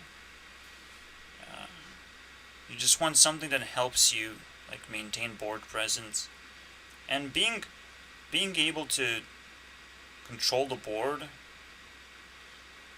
on both sides, that's the one that Blizzard should actually embrace, and board clear shouldn't be like a thing at all. Something that completely wipes the board clean. Like, if you really think about it, if you can clean up the board, you're also destroying all the fun in the game at the same time. Just why? How do you fucking wrap your head around that part? There's no other game that I play that does that. That just kind of wipes the board clean all of a sudden. Like, wow, how does that work? I think Hearthstone really deserves a fucking pain in the ass, basically, for doing some fucking shady things that makes absolutely no sense. I mean, at some point, as I was trying to defend even Borkler, it's kind of defendable, but some Borklers are no longer defendable. Some Borklers are just anti-fun related. It's like, oh, I'm really trying to control the board, because sometimes it gets really fucking nasty, so I just silence, destroy everything. Oh my god. It's a new creation. But sometimes it's not gonna work, you know, your opponent is not gonna play everything. Yes. You might pretend to be playing a control game, sure. As if Blizzard wants to embrace games that last like 40 minutes or whatever. Maybe I'm exaggerating, it should be like 20 minutes. But it's still long, and it still goes to fatigue, and you're like playing a value game instead, which is kind of fucking boring, because neither player is trying to execute a strategy that would win the game, you know? So both players are not trying to win the game, they're trying to survive the game, technically. Trying to just destroy what your opponent plays.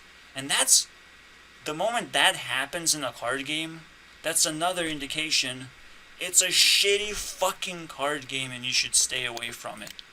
Holy fucking shit. It should burn in hell, for what I'm fucking concerned. But that's fucking historic burn in hell, for once. I even put aside this fucking Black Lives Matter because it doesn't fucking matter anymore. Not to me, it doesn't matter. Not only am I poor, and I have bad eyesight for this bullshit, which is literal and figuratively, I have no eyesight, I have no ability to fucking see what kind of bullshit is spreading around here, and I have no understanding how people are so rich to be able to talk about other people's lives at all, right? Just talk about yourself, and that's it, and shut the fuck up about everything else, okay? Just, are you kidding me? Only celebrities can afford talking about themselves? Is that how rich you have to be? You know? But obviously celebrities are not doing that, technically, because they're also on the trend. So nobody can do it anymore. What? So only looters can talk about themselves by taking action, basically. Only people who are black can talk about themselves because they're being praised right now. Like, it's kind of fucking dumb, right? When someone says Black Lives Matter, does that mean anything? Like, at all? Does that mean that this person is now gonna be, like, really appreciating black people and just, like, well, I think it mattered, but why does it matter? You know, it does have to have a reason for things to matter, right? Like, why does it matter? So I would get the full story of what's gonna happen next, you know? Of like, shit, I really missed out on being friends with some black people that I known in my life, you know? If that happened, then I can sort of understand what's going on, but if you never had an opportunity to be friends with black people, what the fuck are you talking about? What is this shit? What the fuck? Right? It's It's the same reaction that I get playing Hearthstone sometimes. Like, what is this shit? It's so unbalanced. Your fucking ways of thinking is so unbalanced that you're just playing something that's just not fun, right? And you have no idea what you're doing all of a sudden. Right? Just climbing the ladder, playing a deck, not gonna get you anything. But at the same time, what if we're easily tricked all of a sudden? Easily tricked by our own lies, basically. It's like, by saying Black Lives Matter, we feel better simply because we're programming ourselves to believe something that we don't understand. See, again, when we say Black Lives Matter, the thing itself doesn't have anything, it's just water. It's just something to make us feel good. But it actually has no effect besides that. Meaning that you will get the same effect by talking about yourself. You're just not going to have the same effect simply because, like, you will not be able to, like, relate to other people or whatever immediately, but then you eventually will be able to. See, this is almost like a drug. It's like an immediate you immediately inject this fucking phrase to yourself, and you're like, now I can relate to other people. Now I can appreciate people and all that shit. But yeah, it's a very huge shortcut that leads to fucking self-destruction. And that's what I identified from the very beginning. But just like with the two envelopes problem, I want to put it in a way, in a language that is so obvious and is so obviously crippling that there's no way back. So I want to repeat the same thing over and over again until it clicks that it is obvious. So again, there is no meaning here. There is no meaning to you. There's only meaning for you to become a part of a group. That's why it's holding water. It's holding your lust. Okay? I want to be part of the group as much as possible. Oh, everyone is chanting something?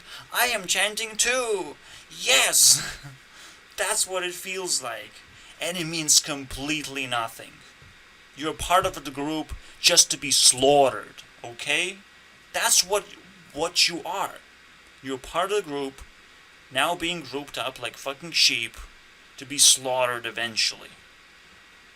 Because what you believe in has absolutely no meaning, and you have no ability for self-defense anymore. And if you want to raise that direction, I'll have to buy more popcorn. I'm sorry. Again, it's just, as a poor person, I have to sit back and be like, yeah, I know I'm poor, but I'm not stupid. Oh boy. At least I have one resource in there. See, and that's all you need. Just stick with your fucking resource that you have. And being not stupid means that you're not exactly beating boredom. It's kind of a different thing. Yeah, I can beat boredom quite often, by the way. But it's not gonna leave me, like, often satisfied, I suppose. I'm not sure. I don't associate myself with beating boredom in this scenario, because I'm capable of being alone a lot better. Because I feel like black magic is one of those wind elements where you talk shit about someone without even feeling that you're talking shit about someone. You're like PewDiePie, you're talking about Big Ed or some other internet weirdos, and you don't really believe that you're talking shit about someone specifically, so you don't feel bad. That's what black magic is. But sometimes it gets a little bit obvious, where you spread rumors, you spread opinion, you spread something that doesn't actually reach the actual person, so that the actual person doesn't have to confront these ideas, meaning that those ideas are actually baseless accusations technically. If they receive no response and no self-defense, it's just something you're trying to control the other person with, which is still, powerful. It's still effective. Baseless accusations can still ruin people's lives. So what do? You just have to isolate yourself from this bullshit and learn how to be alone. Somehow I learned how to do that. Cool. I'm just wondering, but I also learned how to not be bored, right? What is that about? Why is being healthy all of a sudden a wind element as well? So weird. Well, it's about avoiding violence, first of all. So you become healthy. And violence comes from people who cannot control their emotions. So that's something you have to learn as well. But whoever can control emotions will not be bored. Technically, what I found is when I was capable of controlling my emotions, I am not bored even without a computer, without internet, without a fucking tablet, just sitting on my own, just pen and paper, boys. If I can control my emotions, I don't actually need a lot of things that I normally think that I need. I could actually even go outside and not feel bored. It's a really weird, vicious cycle of boredom that I don't necessarily directly fall into the traps of boredom, but I can feel how it could work out very badly for people. And also, boredom could also suck in a bunch of money, right? It's kind of the pit hole, maybe on the other side here. The pit hole of just lusting for things, pretending that money can buy everything, but most importantly, that it can solve boredom. And the real problem is that until you can control your emotions, you will never solve the boredom, because it's something else. And that's kind of fascinating how slowly it comes into place and the whole system starts spinning, basically, just like seasons changing all of a sudden. Just like rock, paper, scissors, one changes into the other, but they cannot go backwards. They cannot go back in time. It feels awkward. And so there is a counter to every season, because that's just normal rotation. Rock beats scissors, boys, and it keeps on rotating. Yeah, that's kind of crazy, right?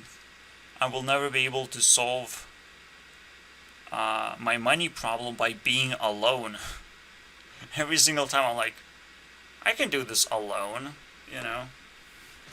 I can solve my money problem alone. That's kind of my problem. I can't do this alone. And it's just pissing me off. I want to do a lot of things alone, okay? I do. And a lot of people frustrate me right now. And it's fair. And I do have a problem with money.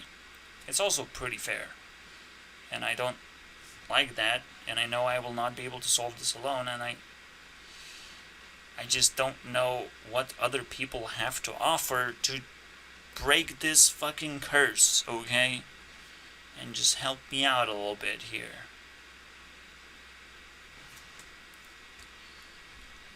To me, that is just outside of my ability to understand life at this point. So,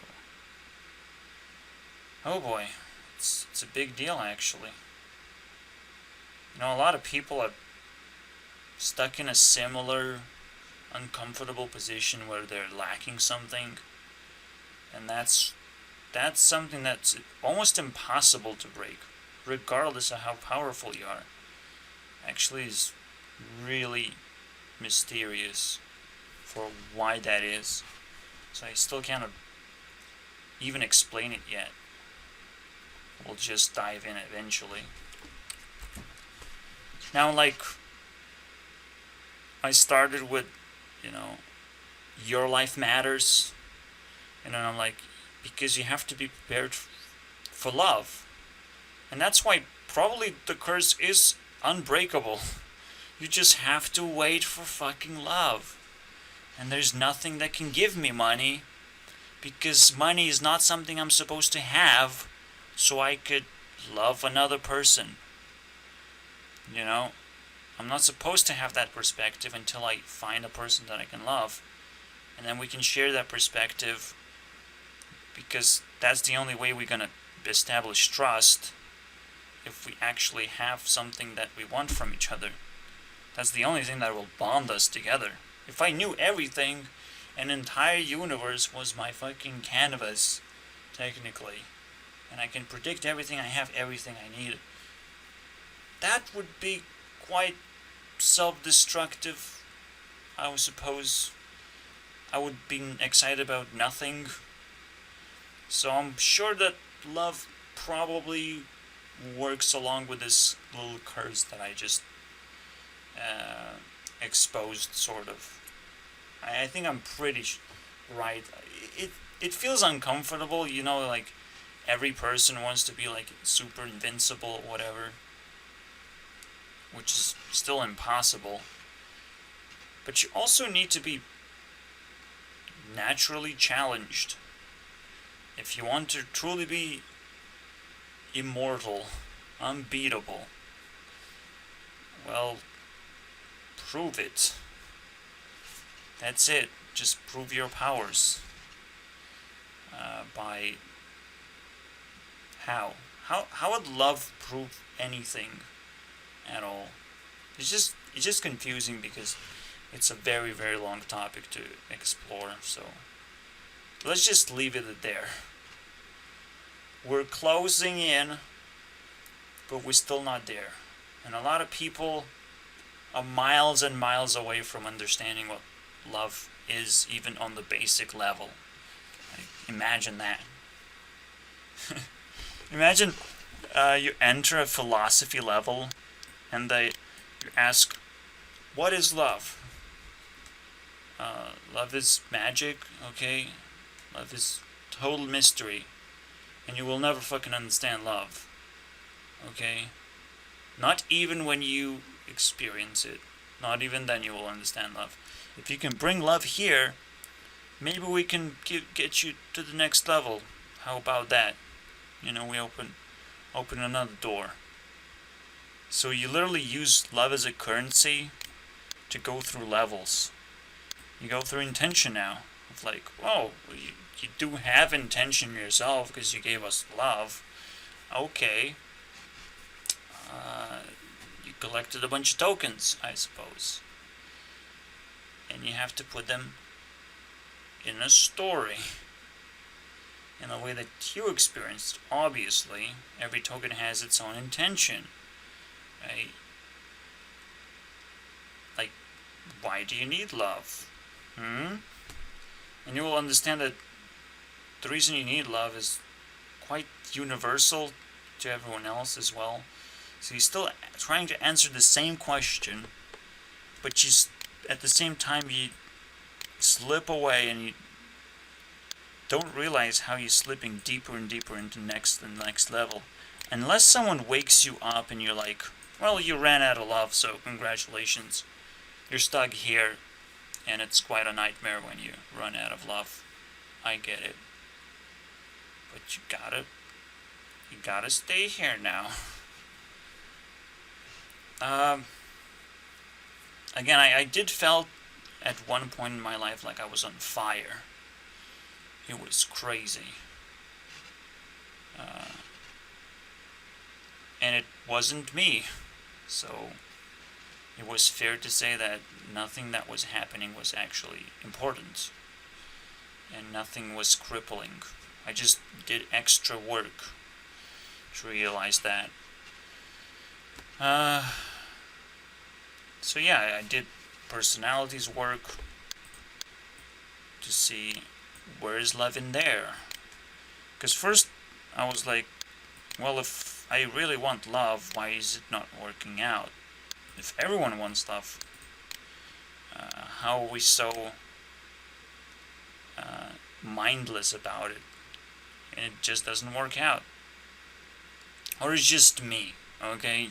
It's kind of me, got left out. So fucking lucky now I get to see everyone else with couples, and I didn't even get a chance to fucking get a girlfriend. Oh wait, that makes no sense, If love was a thing, I would have at least like 3 dates, and they would have went horribly wrong. Okay. Except maybe they did. Damn it. 3 dates is that all it takes to destroy my life? I should have succeeded. 3 games. No, it's supposed to be a game that you play pretty much every week at least, just to train your skills. Because at some point you fail. Just like with Hearthstone, you fail sometimes. It just happens. In a very long period, at some point you fail, but it would be a different sort of failure that I'm trying to talk about. It's like it's more like playing Skyrim, not Hearthstone this time. You know all the rules. You know what will make you fail. You know what will make the game fucking kill you, basically. So, you try not to do those things. That's about it. But eventually, you can't help yourself, and you do it anyways. And so you have to restart it all over again. But yeah, you train yourself every single week. And maybe a few times a week. Who knows? Just to try to understand what this relationship thing is.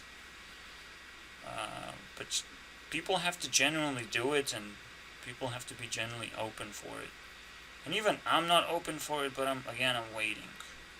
Again, I will understand when people are ready. Yeah, the question is like, are people ready? Yes, that's the answer. Yes, when people are ready to jump into my Discord, and they don't feel like that was a huge thing to do for them. Holy shit! Because for me, it is a huge thing to do to go somewhere in a location where I wasn't even invited yet. So actually inviting people here. So if it's a big deal, cool. That means you have never been invited to anything before, even if you went somewhere, because it should be just as easy. I never was invited, but it wouldn't have been easy, and they know it. People know it. You invite me to a club, like, I had never went to a club, and so nobody went to a club. No newbies went to a club. There's just all kinds of people living in their own fucking bubbles.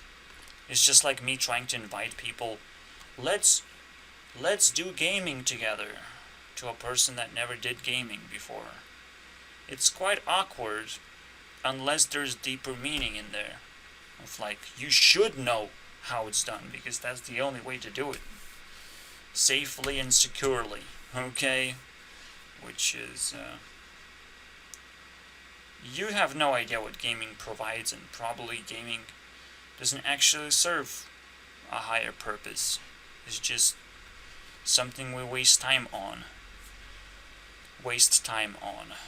It sounded so weird, but whatever. Waste time on. Waste our diamonds, boys. So the real question is now discovering, what do you do if there's no society, there's no such thing as dating. What the fuck do you do now? Now that you wake up to reality that you might just be left with random life event generator, and you're just gonna bump into someone and you're just gonna have to live with them basically. So I guess the way to actually do this properly is because you're gonna bump into people who are starting to settle down now, and you're gonna capture that person. It's like, yeah, I'm trying to do the same thing, settle down. It's gonna happen, okay? It's gonna happen. And right now it seems very weird because there's still a bunch of millennials. I'm a fucking millennial, technically, not just 5 years too old, okay? Not a Am I millennial? Actually, still not, right? I don't even remember anymore.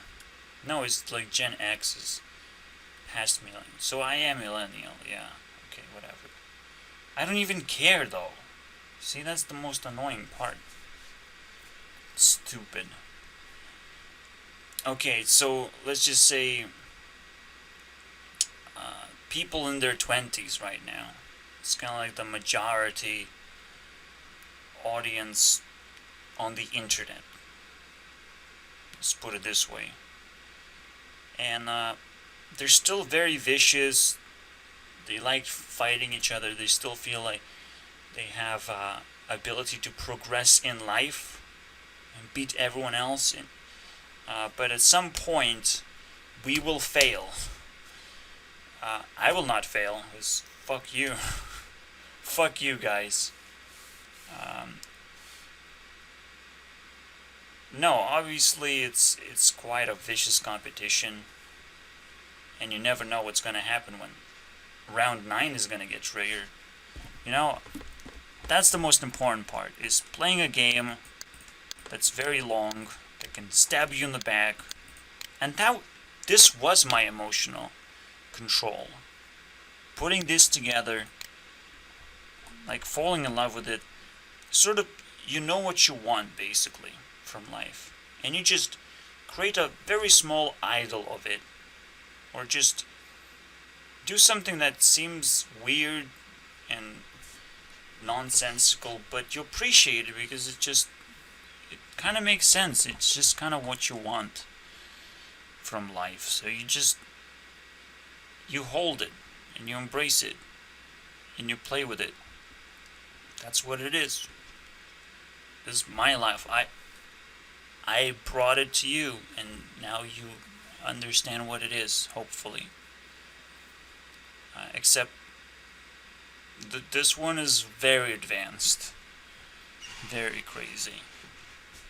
I mean, I really love evaluating things and being able to just pick up YouTube channels and be like, well, influence me now. I'm just like a judge in every talent show, where it's mostly singing anyways. It's kind of fucking stupid. Talent shows are super boring. Talent shows are supposed to be about talents and personalities, not about singing.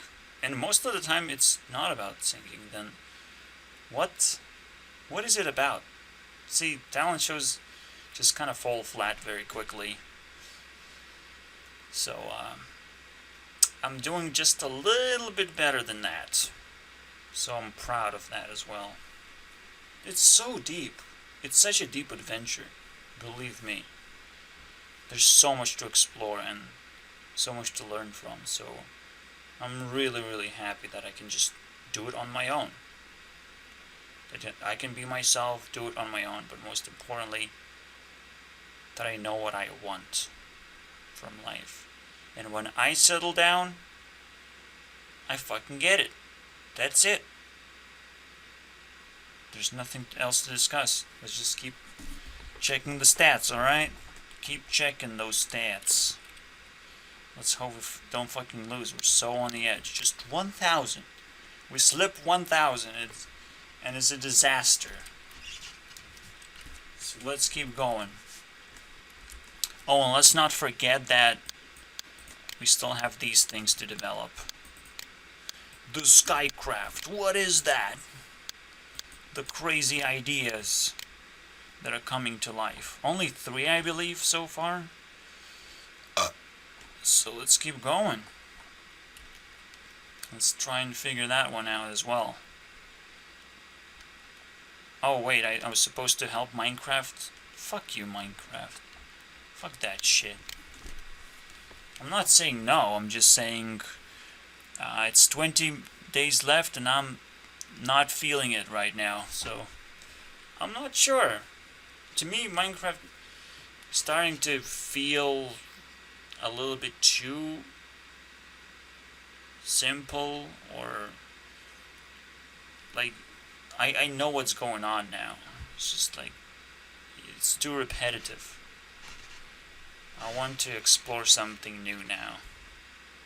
And maybe I want to let go, and I want to look back into the past and just let go. And like, ugh, awkward. I spent so much time there and I attached to this ugly thing. That's kind of weird. But the best thing to do is just to acknowledge what it truly is and what truly deserves credit in this situation. Maybe just, yeah, I mean, let's not even talk about Minecraft recreations anymore. I'll figure it out. It's a big question. I'll keep it in check, okay? I know it's out of context or out of topic, but soap did not help me clean my fucking hands this time. I literally tested now. And the only thing you need is just hot water. So I was just using hot water and it felt really cool. The moment I used soap, it felt like, I mean, my hands are oily now. That's one thing I'm trying not to feel, is oily hands. Like, fuck this shit.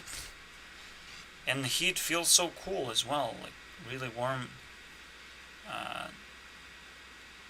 Just warm feelings are good feelings. That's how it feels like, okay? So why do I even need soap? Why do I even need anything anymore? Just hot water fixes everything. Hot water is supposed to destroy everything. All those bacterias. Or whatever. But in reality, I don't know. I would rather trust my feelings than to pretend that some bacteria exist when soap, again, is also manufactured by who knows what anymore. Who knows what is inside soap anymore. And why do you make me feel oily? At some point, things start to lose logic. Just because we're trying to solve something that maybe already has been solved many, many times now. We just kind of gave up on an obvious solution. I don't even understand, dude. That's kind of crazy. I don't even want to think about it. I just want to move on. And do my thing. And be fucking happy about it. That I don't fucking spend money on soap. Jesus Christ. Probably the worst. Literally the worst thing in Hearthstone is silence. But only because Blizzard doesn't embrace silence. Like, I had an owl and I mulliganed it away. But technically I should keep it because at any point my opponent can just break the game, you know? They can summon a really, really big creature that needs to be silenced. Right, this can happen, at least with Van Cleef, but it can happen with Murlocs and Paladin buff cards right now. So yeah, I actually put a fucking silence in here, and it doesn't feel like a meme. But it does feel like a meme, because it's fucking weak. And because it only targets one creature, it does something really fucking stupid. Let's see. Why Blizzard hate it so much? Why is it so fucking crazy? The only reason is that it goes to face sometimes? Are you kidding me? Good. You can go to hell with that fucking reasoning. Literally no other card matters when you face demon hunters other than Warglaves. Literally no other card actually fucking matters. Can you imagine? Yeah, the 6/4 deal 4 is pretty cool, okay? There's some cool cards Demon Hunter has. But Warglaves, what the fuck is that? Why is there Flame Strike for 5 mana? And you just have to pay a little bit of fucking health to activate this Mega Flame Strike that can also go face at the same time. Wow, that's insane. Oh wait, it's not Flame Strike, it's much worse. It can kill anything, any health, anything you can fucking think of, it can kill that shit. Unbelievable, dude. How did they come up with it? This fucking design of cards. And they leave Warglaves unfucking patched. Just like, we have no idea what we're doing type of fucking deal. I would rather have that the 7 mana Ragnar was basically unnerfed, rather than this bullshit. This card is also fucking broken, because the moment you buff something with this card, you can actually grab the buff, basically mana reduced card.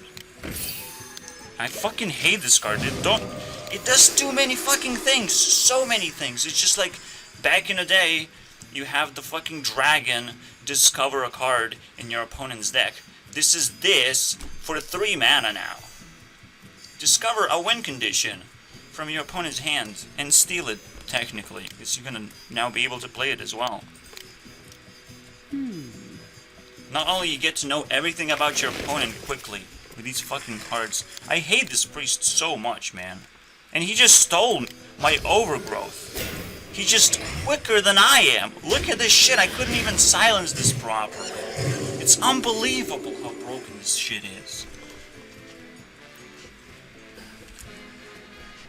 This has 8 spell damage, 6? Okay.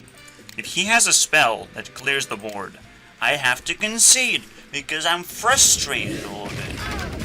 Oh man, I'm so glad he can't do that. But he stole that fucking card from me. And he was able to utilize it so much better than I am. Submit, heretic! Submit, heretic! I fucking did it. I fucking nailed this game. Jesus Christ, it took a while.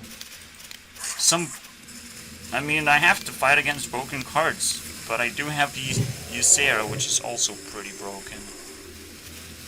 But in order to execute Ysera, it's a lot more strategy, okay, than just playing a broken card and getting an effect right away. I swear, if he has lethal after doing this, Twisting Nether, Alex, for 0, and he did so many broken things, just, oh my god. Just completing quest at turn 6 is ridiculous. Ridiculous. And it doesn't seem like you can complain about this fucking deck. Yes, you can. Yes, you fucking can. Oh, look, another perfect way to fucking set up a board till turn 4. That was perfect quest completion into perfect board clears. Twice.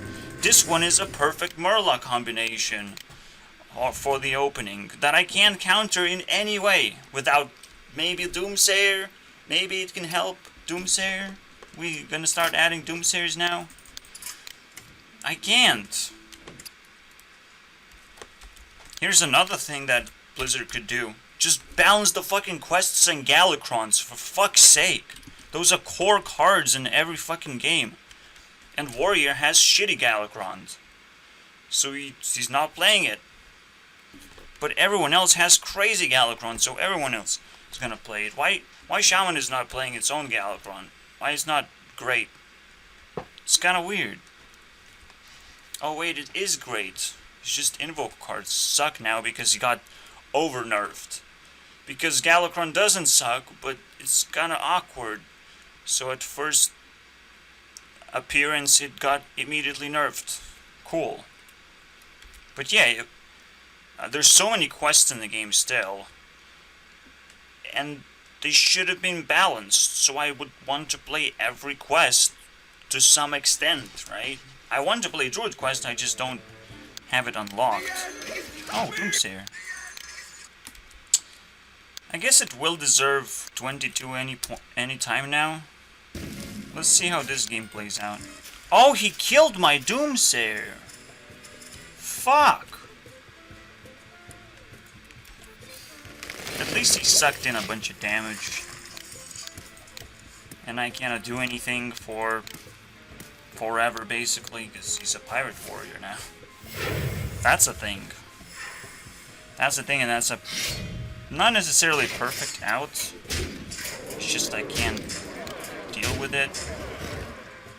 There's a specific card that I need to draw right now. Or set of cards, rather.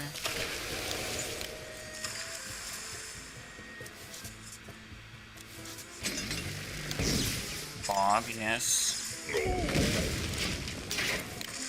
I guess it's not grim. I mean, that's what Pirate Warrior is supposed to be. It's not a grim deck. You put a taunt and you're like, yay, I win! See, this is as intense as it gets. Holy shit. If he gets like 2 damage lag or whatever, he gets through. But otherwise Zephyrus just lethals him. I can't really heal with anything. Just through an active... Oh, fuck off. Fuck off! At least that was like kind of fun. Pirate Warrior. No big deal. I could prefer to steal a weapon, but you know. I'm surprised how quickly lifesteal, something really seriously useful, just disappeared from Hearthstone standard immediately. It's just ridiculous. It would be also interesting if once you dip below 10 health, you can reveal all the damage spells in your opponent's hand, basically. That would help a lot. Anything that does damage to your face. Jesus Christ. Help at least games to be faster so I can concede already. Yes, you have 2 fireballs, thank you. With that said, we have reached 45 point reduction, which is 5 points in general. Just the biggest burnout ever seen. Even Ronnie is gonna fucking suffer. Maybe double the suffer, because we're taking out extra damage we never seen before people take in a team. I mean, this team could disappear in 10 turns. This is the happiest thing you can squeeze out in a game. Just like killing Murlocs with the Doomsayer. I'm sorry, you can't do anything. You wanna do something? Nope. Like a fungus we spread. Probably don't have to do this, so. Not exactly sure why Blizzard pushed out Librams. Because all of them are broken. All 3 of them are broken. It's just Paladin sucks in general.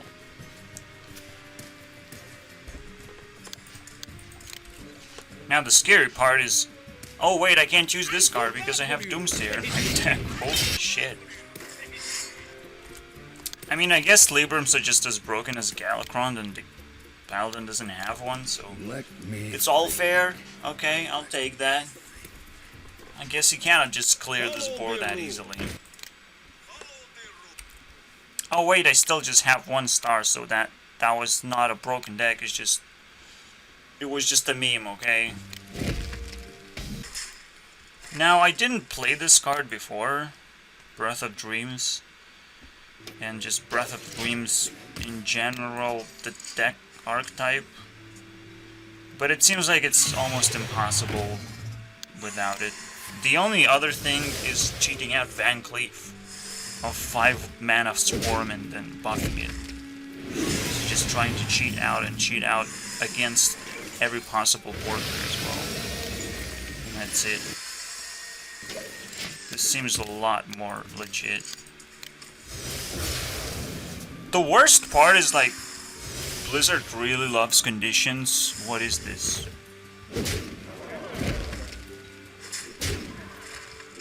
I just go in face with that. This guy as well. Cool. Blizzard loves conditions so much. Help us, please. Thank you. My people are addicted to it. It's just 1 second. I have to kill it. Another of those nasty demon hunters. And this time I actually can, so just bear with me. Oh wait, what? I can't? Now Can't how kill it? about-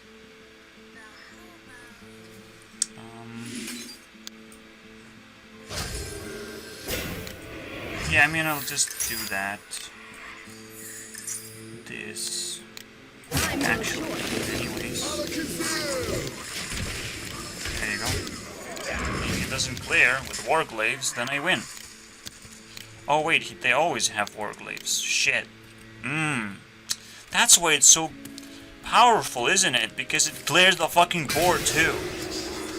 Oh, it's silence. Okay. And oh wait, he has both. It's almost like Blizzard developers don't even play the game, right? Like just they don't. I just played a big dude and he just got quickly removed or silenced or whatever. Just I can't do anything. Oh wait, I do have lifesteal. What am I talking about? Jesus Christ. Please save me. But I also need like something very special. I just hate glowing swarm for myself. Such a messed up fucking card. I don't know how people make it work, but for me it just doesn't work ever. To me it's just cancer. This combo is so good I might just add it to the deck. I mean it's literally 12 health healing. He just summons this one and I can't remove it anytime with anything. Just druids can't fucking do it. I'm trying to activate my Zephyrs like desperately, dude. Drawing cards. Unbelievable how fucking disgusting this is. Just summoning a big dude against druid. One big dude. And he obviously randomly generated that to make things more interesting, okay? Cool. I have a fucking weakness. Druid literally has all the weaknesses in the world. I can't win them all. Fuck this shit. I'm not even gonna try and Zephyrs. This is ridiculous. I didn't want to do this, but here it is. I'm gonna fucking play this game instead. Holy shit. I unlocked some new cards for Hearthstone, but I don't think I want to play it anymore. I mean, I love Elder Scrolls Legends, and it's just so cool. When your trebuchet has one attack, but it also smashes face. Holy shit. There were 6 other creatures, dude. What are you doing? This is badass fun, basically. I guess he kind of blocked me now. I don't even have charged creatures. Let's do Just have this.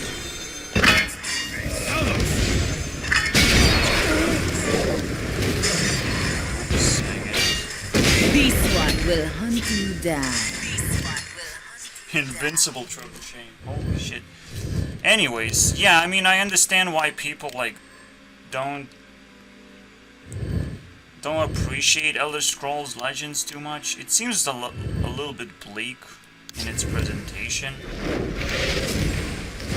Even though it's everything is balanced somewhat. Removals may be a bit too harsh, but that's understandable. You kinda need that. At least porklets don't even exist. I don't even have to worry about them. Like, at all. That's crazy. One dimension that I don't have to worry about. I SelG Wait. Okay, that's game over. Talos. Oh, that's a prophecy. Someone out there? He has a chance to do that. Come and warm Too late yourself. to ride. Should have killed him with trebuchet though. I mean, I got lucky. That's what happened. No, honestly. Really honestly lucky. But not like in Hearthstone. Every fucking turn is based on luck. Jesus Christ. And I prefer this instead of Runeterra as well, because Runeterra is just slow. Oh yeah, so besides the color spectrum, okay, of the game, there's obviously the community aspect that just kind of bums you down. It's like, well, I'm playing this new game. Who else is playing this new game on YouTube? You open up YouTube and it's like the first video is like, well, Blizzard, I mean, Bethesda still starts with B though. Anyways, they discontinue the development of this game. Turn around. Well, I will not turn around. Fuck this shit. I still have a lot of fucking expansions to open. I didn't even win a single story that cost 1,000. I didn't collect enough. It's still a long journey to collect all of this shit. And grinding is not preferable, but you can grind just daily rewards. That's it.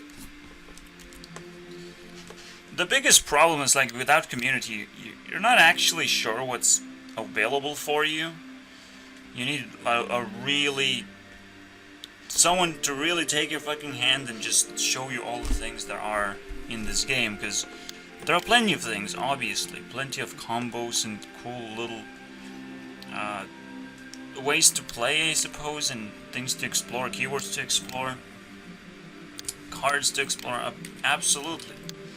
Plenty of that. It's just I get to do it myself. It still works for me. I just can't give anyone credit. That's kind of the biggest problem, is like I cannot put anything on the list and be like, well, that guy is playing Elder Scrolls Legends. I did it with Swim, and I will explore the YouTube for if anyone is still playing and uploading videos, like weekly at least. I really like how this collector system works now. There are teams basically, and I just really need to know which person associates with which team. That might be the hard part, but like this is super clean, right? If I know there's something Minecraft going on related, PewDiePie related, pop stars related, I don't know, Katie, what are you doing here?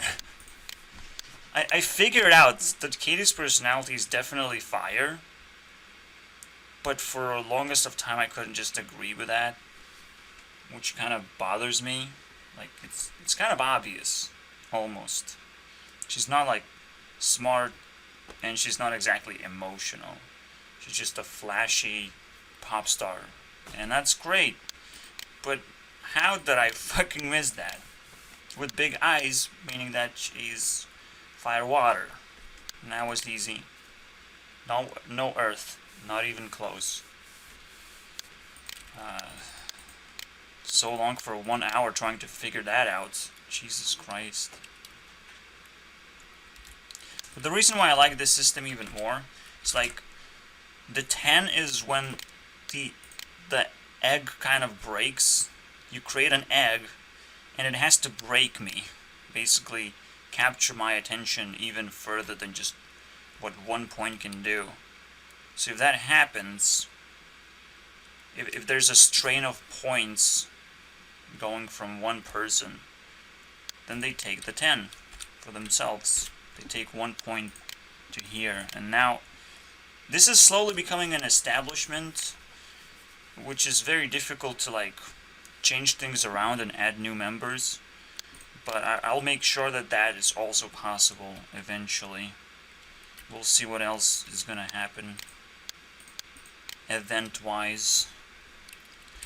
Yeah, I really need to watch a lot of people play different decks to be able to get the idea of what experience am I gonna get playing that deck. So that's what has to be promoted quite a bit. That's the only thing that keeps Hearthstone alive in the first place. So I'm really interested, again, if there are videos with interesting decks featuring Elder Scrolls Legends. The craziest part is that playing... I guess I wasn't too far into competitive ladder, because you can climb very easily. And I had an old deck that still worked, which is really, really good. But I played Elder Scrolls Legends and I didn't got frustrated. Holy shit! It's almost impossible to net deck, or like net deck successfully.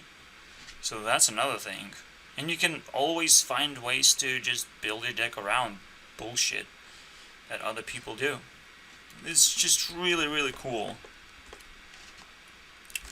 This is literally the OTK that I wanted to see.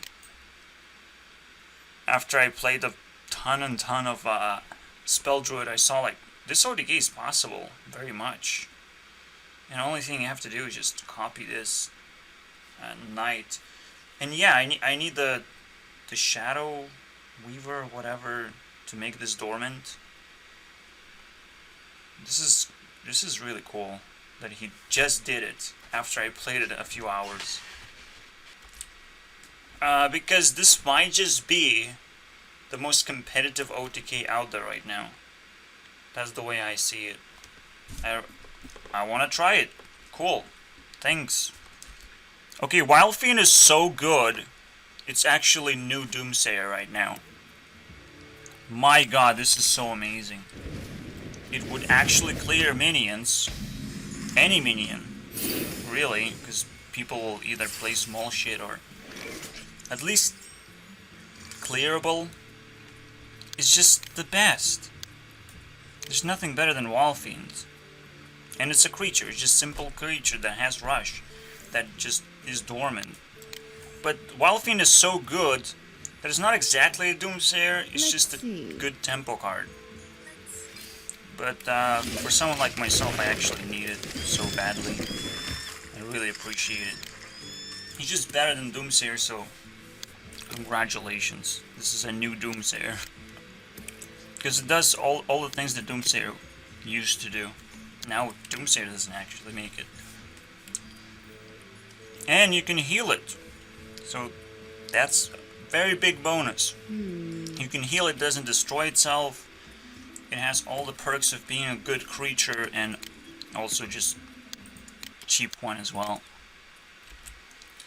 I guess my time is going to an end. H3H3 is talking about his experience with, or just Ethan talking about his experience with police.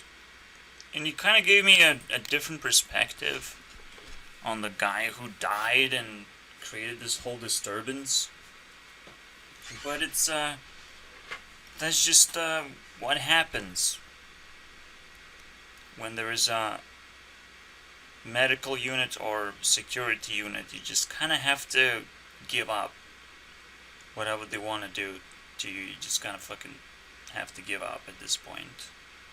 Because the first thing you do literally is just you consent. If you do anything close to a crime, if you get reported, you automatically consent to be really badly treated, basically. It is terrible, and the best you can do is give up, because you cannot. Those units don't allow you to negotiate at that point. What your medical treatment bill is going to be, well, you fucking can't negotiate that, okay? You can't negotiate how much you're going to get treated or whatever.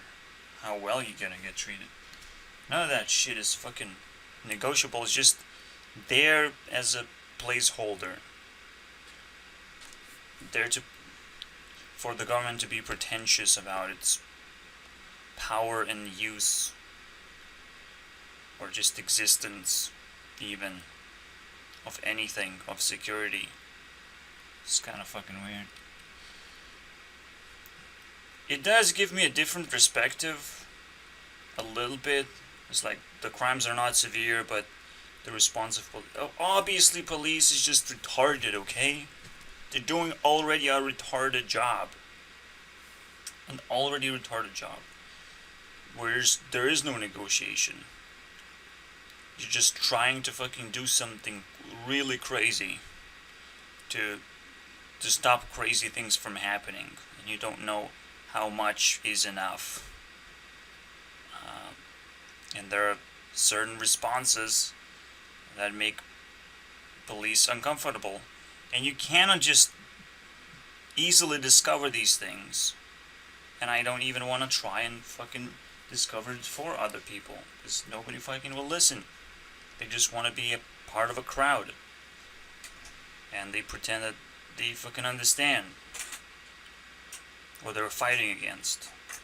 I have no idea what they're fighting against. They not only have no idea, they don't even know how to fight against it. They might just play into a trap anyways. You know, that's how bad it is. So instead, you know, I'm giving credit, okay, I'm gonna acknowledge that the crimes may not have been very severe and the response have been very severe. And it just kind of feeds into the same opinion that I have, and may not expressed it widely enough, but just police sucks. It sucks in general. It just, the job itself has no meaning whatsoever, because everyone should be police and everyone should take care of their fucking health as well. But in order for us to do that, we have to actually deeply learn on how to execute these things, and first establish a society that allows us to even learn, to even spend time for ourselves. We can't fucking do that somehow. We can't take a time to breathe. It's always about what? Nothing. It's about fucking nothing, basically. It's about playing a game of nothing. And you being underwater right now. So you don't get to breathe until you get out of society, away from all the fucking stupid things. But you're breathing not for yourself, but breathing just to recover, right? Because the waters will pull you down again, and you have to fucking swim for your life. And that's kind of a metaphor for just what life is in general, what relationships are, of all these drama-filled things that don't allow you to breathe, that kill you either way. It's just a daily challenge, and right now it's gonna probably be propagated to next level, just or at least I'm gonna be closer to it as well. But I mean, we see crazy changes, and we get reminded of the same challenge, of the same metaphor ruling our lives, which I wasn't reminded of. I'm just like, wait, that's a cool metaphor, right? Being underwater constantly, sort of. For me, because I'm tier 4, I'm like,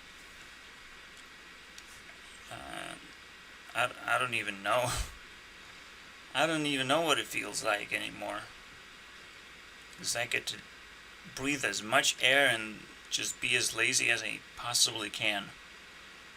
And I don't know what it feels like to chase things, to be surrounded by people, have a job, technically. I will not know how it feels like anymore. Because all of those things I rejected. It's like old school garbage now. I have my own fucking waters. So yeah, the moment Ethan is like attacking All Lives Matter response, and this response, All Lives Matter, my response is that your life matters. So fucking put yourself together. Because you suck right now. Piece of garbage. Piece of human feces right now.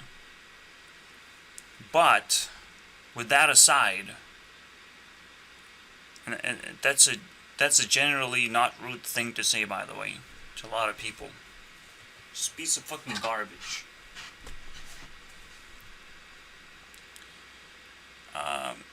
So attacking All Lives Matter is not understanding that a lot of people feel uncomfortable that all of a sudden you take something for an example and you create cancer out of it, basically. Some radical response to an example of police brutality. Great! We have to learn something about it and move on with our lives. Instead of just trying to just squeeze all the juice that the example has to offer, basically. It's great. I'm sure I've learned enough. Okay? Oh wait, I didn't, because nobody's talking about anything useful anyways, and Ethan is just kind of, by relaxing a little bit, he allows himself to at least put me in a position where I can destroy him, sort of. Even though he makes the right points and everything. It's kind of weird. Because it kind of reveals how he's thinking, right?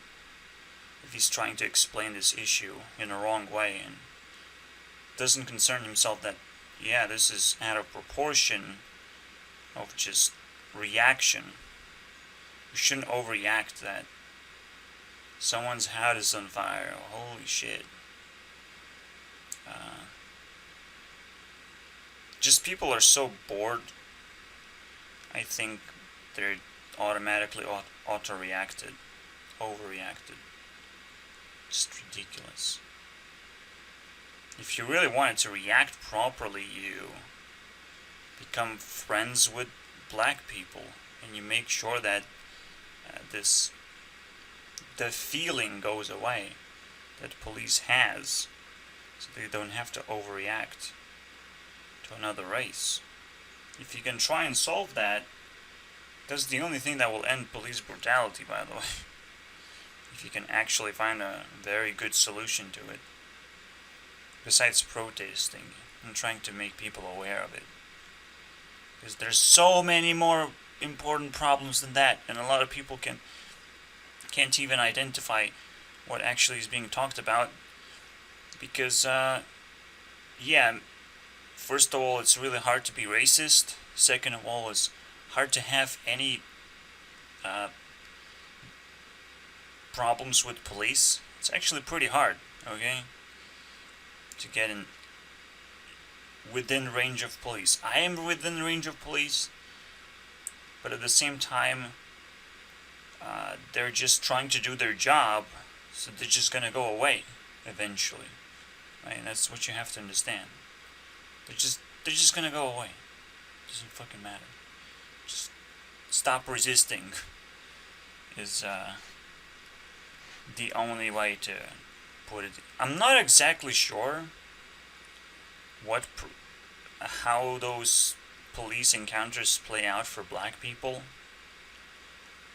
but maybe there is that weird behavior of resistance, just resisting arrest or just doing something fucking shady in general. Like I want to see what exactly happens and how it plays out. And sure, Ethan says there is a video about it. I don't care, okay, until I bump into a video by force, because everyone is just so outraged about it. Well, I'm not gonna do it until it just naturally pops up and it's interesting, because right now it's not. That's a pretty important deal, by the way. should be interesting. We should be curious about something instead of just overreacting. Because overreacting suddenly makes me question, wait, are you bored? Are you just trying to pinch yourself that you're not dead yet? You know, all those fucking weird things. Just be a part of a group of like, yeah, I'm still in the society, I'm living, you know, all this shit.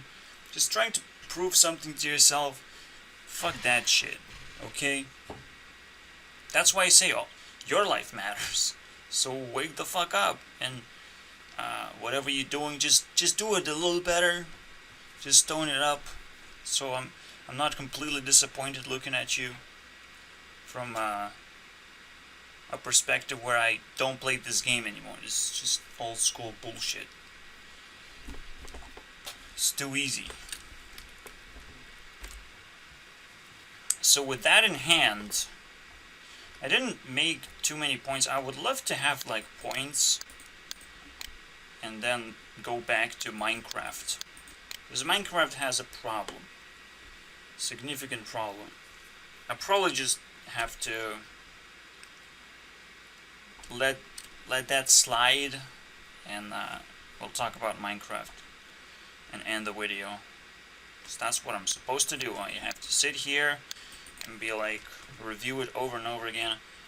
I want to do my engine now more than ever before, so maybe I'm gonna snap into helping myself, because once my engine is up and running, it's not just Minecraft, it's not just blocks, I can do anything. All I'm doing is just fixing rendering system where it stops loading things for minutes and minutes, and I can actually take control of it over it. So not only rendering is faster, rendering is easier to put together a gun or whatever, without feeling that you're gonna put together too many details on the map. You can just dump a lot of objects into a game and it's not gonna lag, it's not gonna fucking strain itself or crash. Just kind of weird, right? You want to have tons and tons of objects, tons and tons of range of view, see things from very far away. Those things are possible, but we'll see. We'll see how it works out. My concern is that I don't know what Minecraft has to offer after all this time that I've spent with it. And I know it's like, yeah, you make a map. What I made, I played Skyrim a bunch of times, and I'm like, yeah, let's recreate RPG elements in Minecraft. That's all I did, and it worked. It snapped real hard. But that wasn't something Minecraft offered. That was something I offered to Minecraft, that it worked. And it's almost like cheating.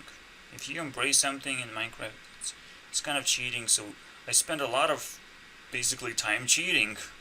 Congratulations. So I don't actually understand anything at all. Possibly Minecraft could just be completely worthless. And because I spent time in AdventureCraft, I might just be blind of how worthless it is. The first step. If you go back to the first step where you started, it seems pretty dumb and lazy. So the best other thing I can do is just like heavily review what other people have to offer, and then I still default to Todd Howard. Like even Notch is not interesting anymore. His story is like told already, and he's not like trying to create a new story for himself or a new game that I could attach to and follow some new ideas.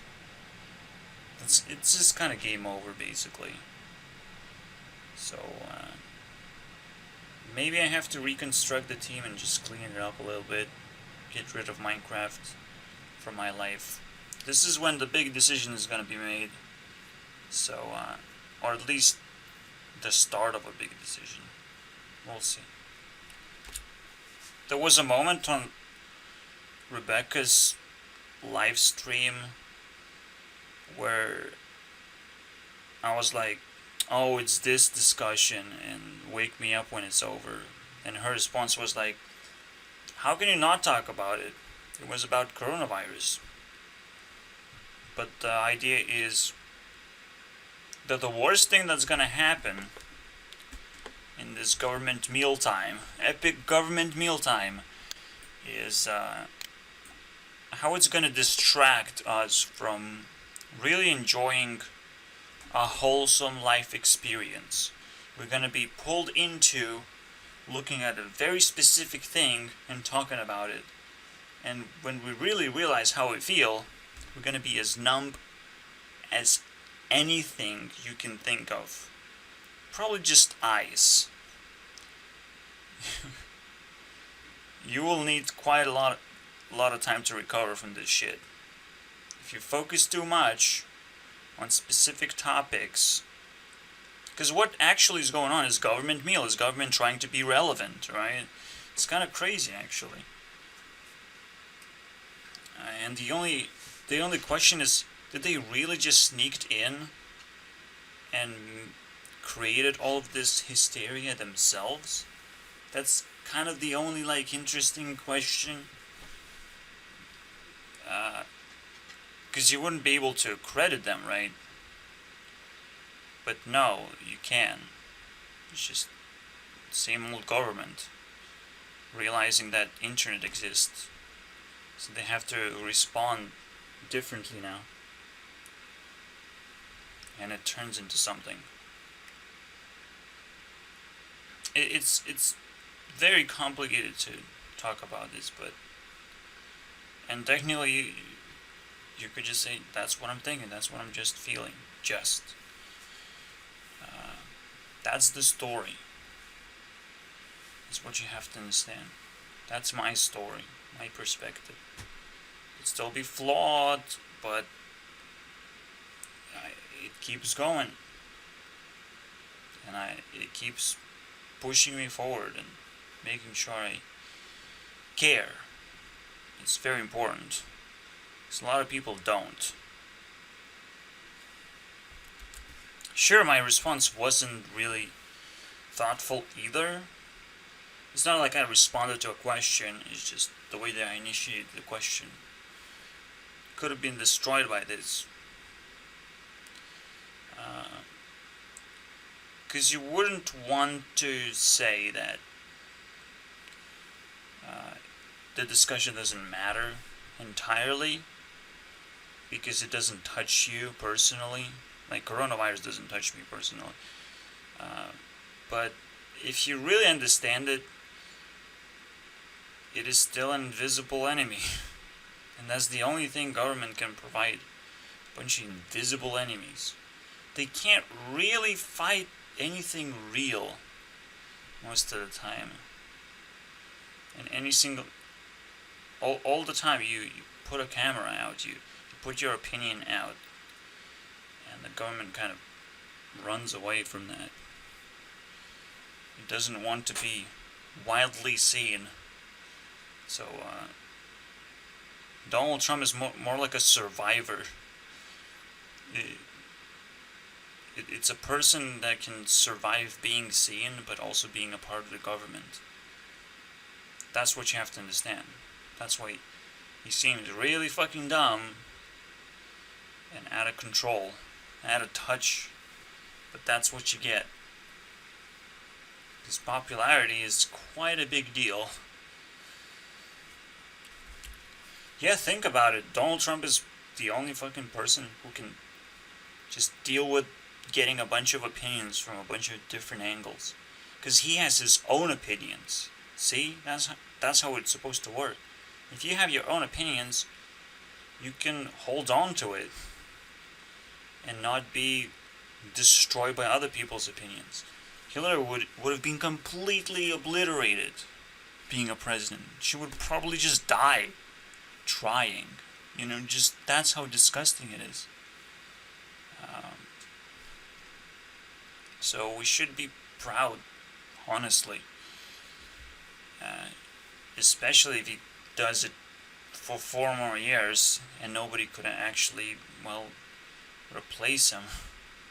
But at the same time, you know, rules are stupid, and everything is stupid, and everything will continue being stupid. So that's not the point right now. The point is to make the stupid things and to try and appreciate the things that are now we are trying to be distracted from. The more distractions there are out there, the more you have to take care of each other. So none of you in the circle of friends, whichever circle you belong to, just make sure that nobody's distracted by this bullshit that's trying to like have its own name, have its own slogan, have its own fucking movement. Oh my god, such a big little shit, you know? Such a huge distraction from really important problems. Because I couldn't actually, well, I used it. Almost, no. See, I used it for what it is. It's just a distraction because it's unbelievably useless. Police brutality, wow. That's not new to me. See, if you looking from this perspective, it's like illnesses, not new to me, okay? Pandemic is a bit too far, probably manufactured most of the time. Racism, not new to me. Trying to abolish racism somehow, probably exaggerating, get the fuck out of my face, all lives matter. Be outraged at that as much as you want. Pretend that your house is on fire, what the fuck you wanna fucking pretend to do it. But after you break through, I say your life matters. And what you just did is just ridiculous. You broke through a neutral argument. A neutral argument. Why? It's like attacking the center. Instead of attacking left, attacking right, attack the center position of politics. Where politics try to not even exist there, you know? You can't even define it as politics anymore. You have to define it as like common sense. Which now, like, what is politics again? Anything that doesn't exist on the internet, that's what politics is. Anyone who can get away with saying bullshit. Oh, that's what it is. Anyone who can get away with saying bullshit and doesn't read comments, doesn't have to respond to comments, doesn't have to care what other people think, that's what politics is. So, we'll get a very, very good taste of that soon enough when people actually required to use the internet, required to answer to what people write, required to just respond, make sure that it's ridiculous. I've opened Reddit and it just sucked me right in. What is this question, for example? Are you a bot, right? That's probably the rudest question you can think of, because this says I'm stupid. Are you stupid, or are you stupid? Because I'm stupid. Like, like how stupid do you get? I wrote about an idea basically.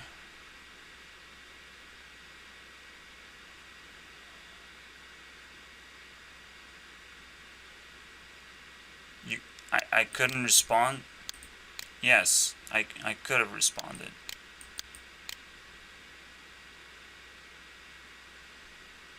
You just didn't make a fucking point. I kind of figured. See, everyone is like super fucking rude as hell. This guy was making a bunch of like fucking weird points that had no substance by themselves. He was just picking my fucking words like fucking catnip, basically. Nipping my points, whatever I said. I'm not exactly comfortable with what this sentence means in that sentence and not in that sentence. Okay, That's racism right there. Like, there are things that don't even involve the color of your skin, but the opinion that you fucking share online. That's what I want to fucking see. That's what I want to identify. Okay? That's what he said, right? This was his point. We can break it down, but, you know, he puts me in quotes over and over again, and it's really easy to just rip away the context and misfeel what the entire thing is about, especially if you try and do that.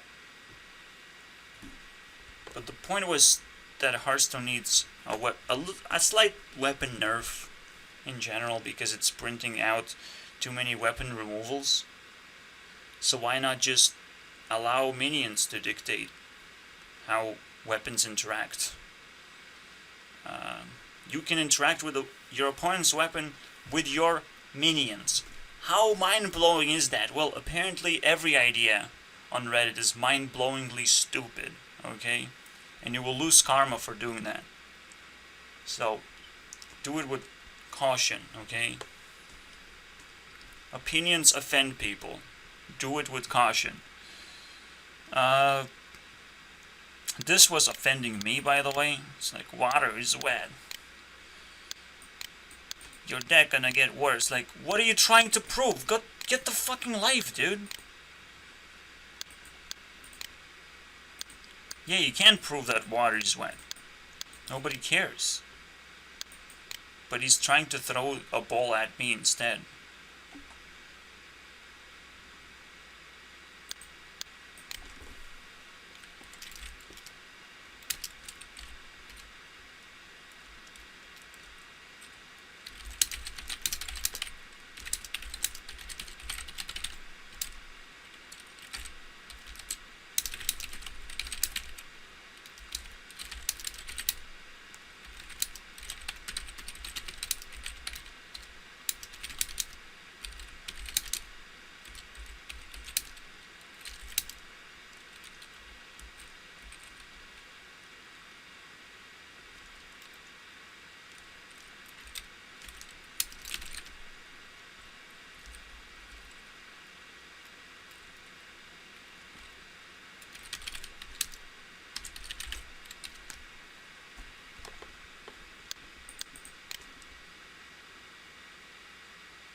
It's just soup of, like, that's how I reacted this line, you know, that's how I reacted.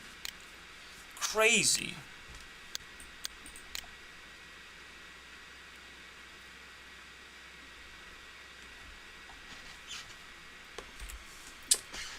Jesus Christ. Maybe Minecraft can wait. By the way, I am really excited to go back to my engine. I feel like now I'm ready. My mind is warmed up, man. That's what you need most of the time. And be excited and, like, none of this make any sense. No YouTubers actually fucking exist that cover Minecraft. Minecraft is the most popular game, my ass. Okay? It's just something that I appreciated when it first came out. And I'm like, yeah, that's a good deal. And then everyone else started appreciating it, and then it started being like, wait, it's not that good, guys. It's not that good. When I wanted a game, like a mining simulator, I didn't expect it to be 3D even.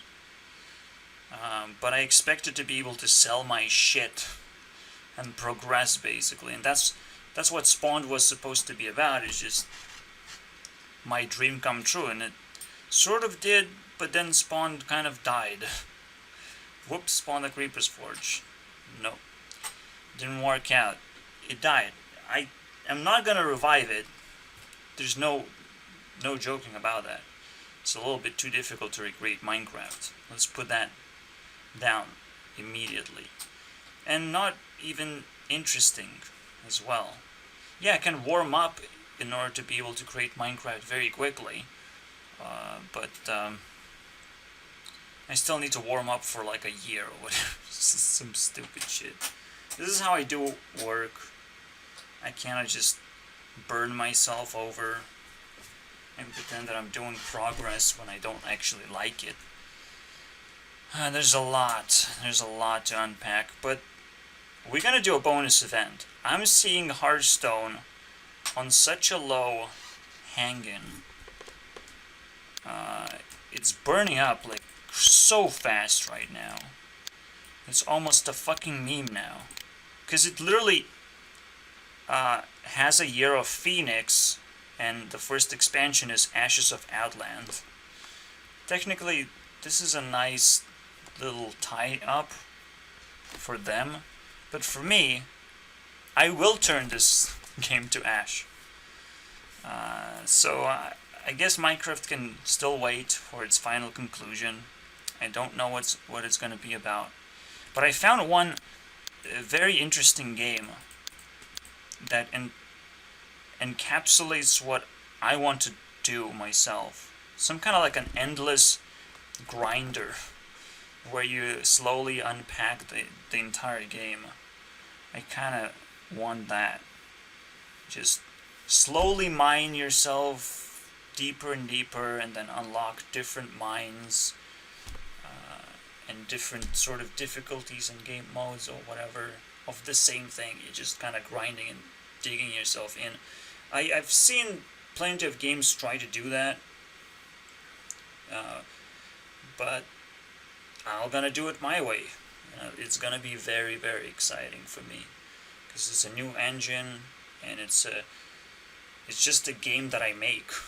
For the longest of time, I wasn't able to make a game, just to make ideas in my head, and those are very easy, interesting to play in my head that until it's not, until you actually have to put it together and allow it to be random.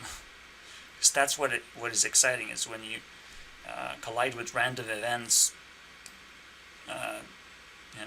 and how are you going to deal with an enemy? Is it going to be powerful against you or not? Are you going to be able to do it when you create a quest or like a timer event? Are you going to be able to complete it? That's those questions you can't actually answer in your head. That's why you want to make a game, to test your skills. And that is really exciting to me. This is what games are about. And maybe we can just take the legacy and leave. Burn them to the ground. Maybe after I learn what Hearthstone has to offer, now that I actually will try for 3 hours just to roast Hearthstone as hard as I can. Games are roastable. People are not so roastable, actually, but their creations are roastable, technically, then. And so, because if I jumped into Reddit and I kept digging and digging, I can roast the fan base as much as I want, right? It's the easiest thing to do. Fan bases are roastable, but almost like intentionally. It's like they want your attention. It's just simple, right? It's very, very simple. It's very... if you're trying to do something and you're jumping into a community and trying to do anything, they will probably pay attention to you and allow you to see their ugly side, basically. It's just natural. So yeah, jumping into communities is not going to be an option here. This is why I just make a list of people that I want to watch and check out their creations. Essentially, Hearthstone will allow me maybe to even break down YouTube itself and how people make things. Because yeah, there's sometimes trashy videos like, what are you trying to do? Is you didn't entertain me enough or something like that. Like, Hearthstone is at the peak of entertainment because I spent so many hours, and I'm not watching YouTube. I'm not doing anything but playing a game. It's just crazy. So let's go to a bonus event.